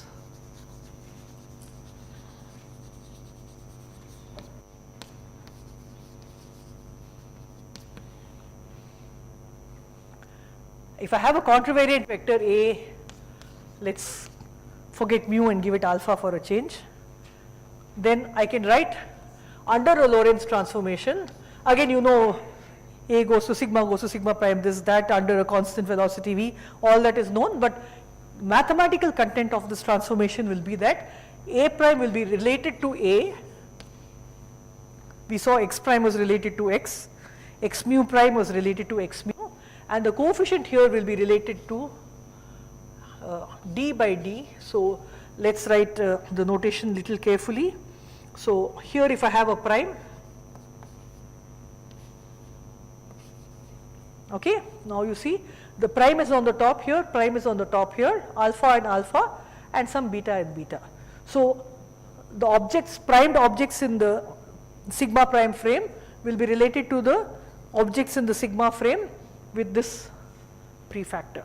Whereas you have another vector called a covariant vector, let's call it B. So this whole part is from Jackson. In each edition he uses different notation, so I don't know which version this is. I have some very old notes. Now let me just write dx so that you can see the quantity. Here alpha and beta were both on the top. Here alpha and beta are both on the bottom. Okay, you can see that alpha and beta match. Okay, and so what is the difference here? This is x prime by x, this will be x by x prime. So you have alpha, beta. So this is little subtle, you have to get used to it. So stare at it for a while. Contravariant will be written above because x prime is above. Sorry, one way of remembering it. Covariant will be written below because the x prime is below. Okay, fine. So this will be, for example, if I take alpha is equal to 0 and beta equal to 1, this will be dt prime by dx, right? And this will be dt by dx prime. And you can convince yourself by applying it on those relations that this is true. Okay, so you just go back to your x prime and x relations and find that this will be true. Fine. Now you can write many more things. Once you have a vector, all mathematicians will know that once you have a vector, you will also have a tensor, right? So what will a tensor have? It will have two indices, right? A tensor will have two indices. So I will write a contravariant second rank tensor called f alpha beta. Now who can tell me its transformation? So if I transform it from a prime to an unprimed frame, a contravariant tensor will go to a contravariant tensor. That will never change, right? What will be the coefficient? So I will for alpha what was the transformation? I had x prime on the top and x, no I cannot write beta, let me write gamma, right? Now what will I do with the beta? What will I do with the beta?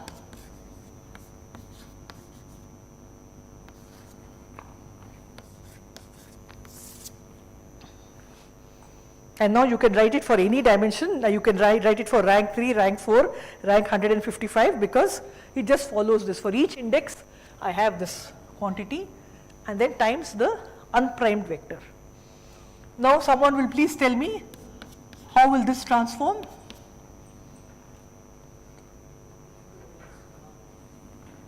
Yeah, tell me nice and loud, I can hear a little bit. Dx by? Very nice. Dx prime, let's call it gamma. Okay, then dx beta by dx prime delta, right? And f of gamma delta. Now you see, once I have two indices, I can have one at the top, one at the bottom. Now somebody tell me the answer for this. Let's take alpha first. Very nice, dx prime. Alpha by Dou x gamma. Gamma, then? Dou x prime beta. No, beta is below. Okay, so Somebody? dou x delta by dou x. Beta. Beta.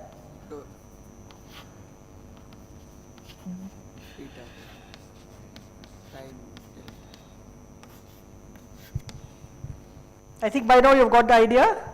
So contravariant means x prime is on top, covariant means x prime is at the bottom, mixed means whatever was at the top remains at the top and whatever was at the bottom remains at the bottom. Okay, fine.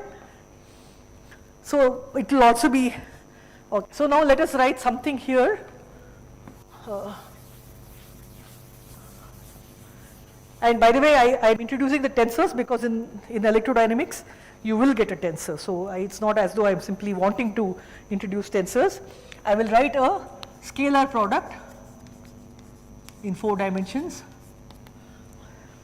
You know A dot B is AX BX plus AY BY plus AZ BZ, right? So now I will write the scalar product as A dot B,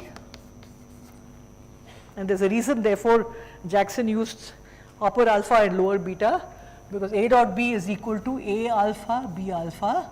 And now this means that when I have a repeated index, it implies that the index is summed over.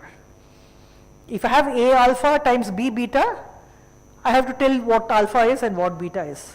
But if I have A alpha times B alpha, it means A0 B0 minus A1 B1 minus A2 B2 minus A3 B3. Is it clear? So therefore this means, is actually implies, I will write it only once, sum over alpha, A alpha B alpha. And by the way, you will find you can prove this for yourself by these laws. That is also equal to, it doesn't matter which way you add, covariant times contravariant or contravariant times covariant, both give the same answer for the dot product, and that will be A0 B0 minus A dot B. There is a very special tensor which is called the metric tensor, G alpha beta, which is the same as lower G alpha beta. Now alpha has 4 values, beta has 4 values, so you can think of it as a 4 by 4 matrix, right? This matrix is completely diagonal and it has entries of 1, minus 1, minus 1, minus 1.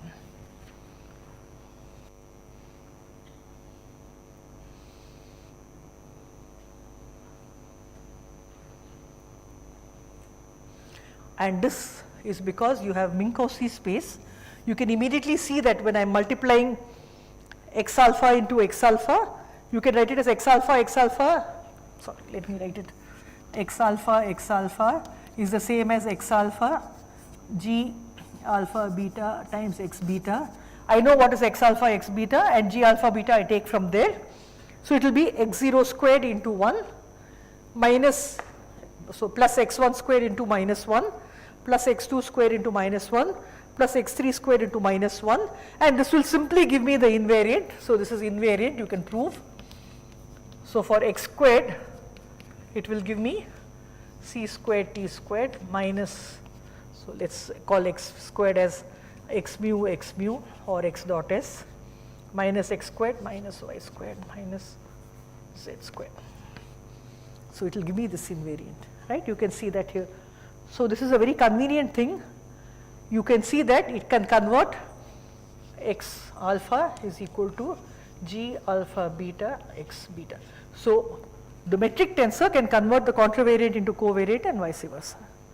And because it has these signs, you can immediately see that if I write x mu as ct xyz, then x lower mu, the covariant combination, will be minus x minus y minus z from this definition. The minus comes from here, right? So what is so convenient about writing this? When I want to square a quantity, I just multiply its upper and lower components. So immediately I'll get c squared t squared minus x squared minus y squared minus z squared. And so also for every other vector. The time component will not change, the space components change sign. Okay?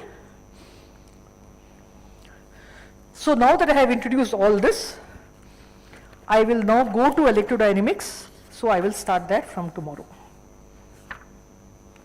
Okay?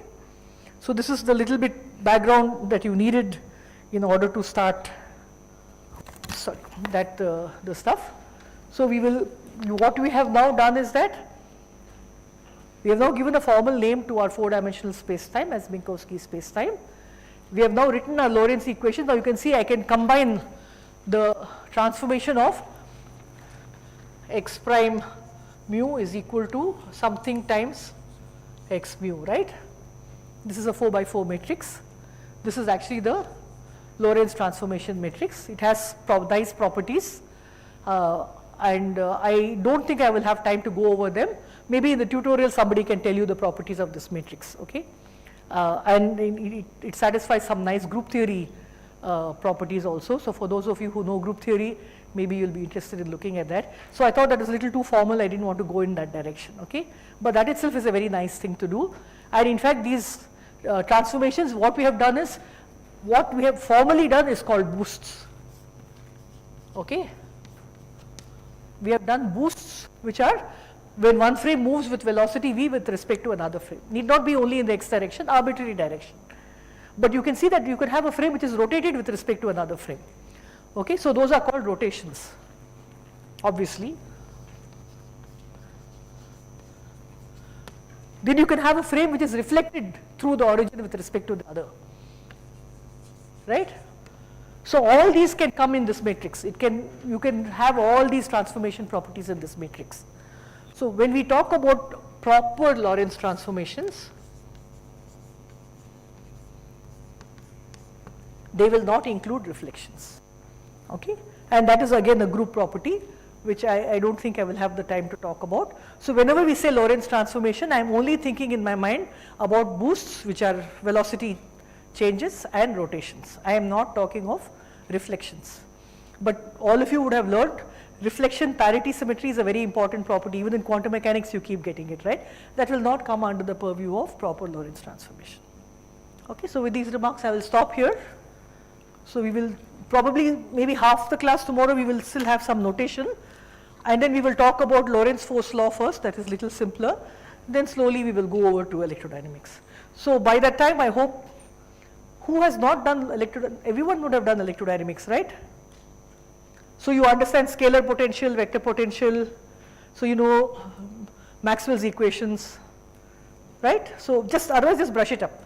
By the way, for those of you who don't know, our library is an open library. It's also open weekends. Those of you who live in Chennai, if you have an identity card from the library, you can always, from your college or university, you can always come to this library, sign in, refer any of the books. You cannot withdraw them to take it home. You can spend all day here and in nice AC comfort, and you can sit down and take any textbook that you want, work it through. If you want some things, please don't tear the pages. If you want some things from that book, you ask the librarian, and in fact they can even Xerox some parts. They cannot Xerox the entire book, it's illegal, but they can Xerox certain parts for you and give it to you. So those of you who live in Chennai, I strongly urge you to take a look at the books sometime during the week that you are here. And if you think that they are interesting, you can come back, and if you're free on Saturdays, you can come back on Saturdays. I think 9:30 to 6:30 or 7, I'm not sure what the timing is. 7 till 7, yeah. So it will be open till quite late in the evening. So even if you want to come from college, you can come and take a look at the books. So those of you who want to brush it up, please brush up your electrodynamics, because we will soon start going at the speed of light, okay? So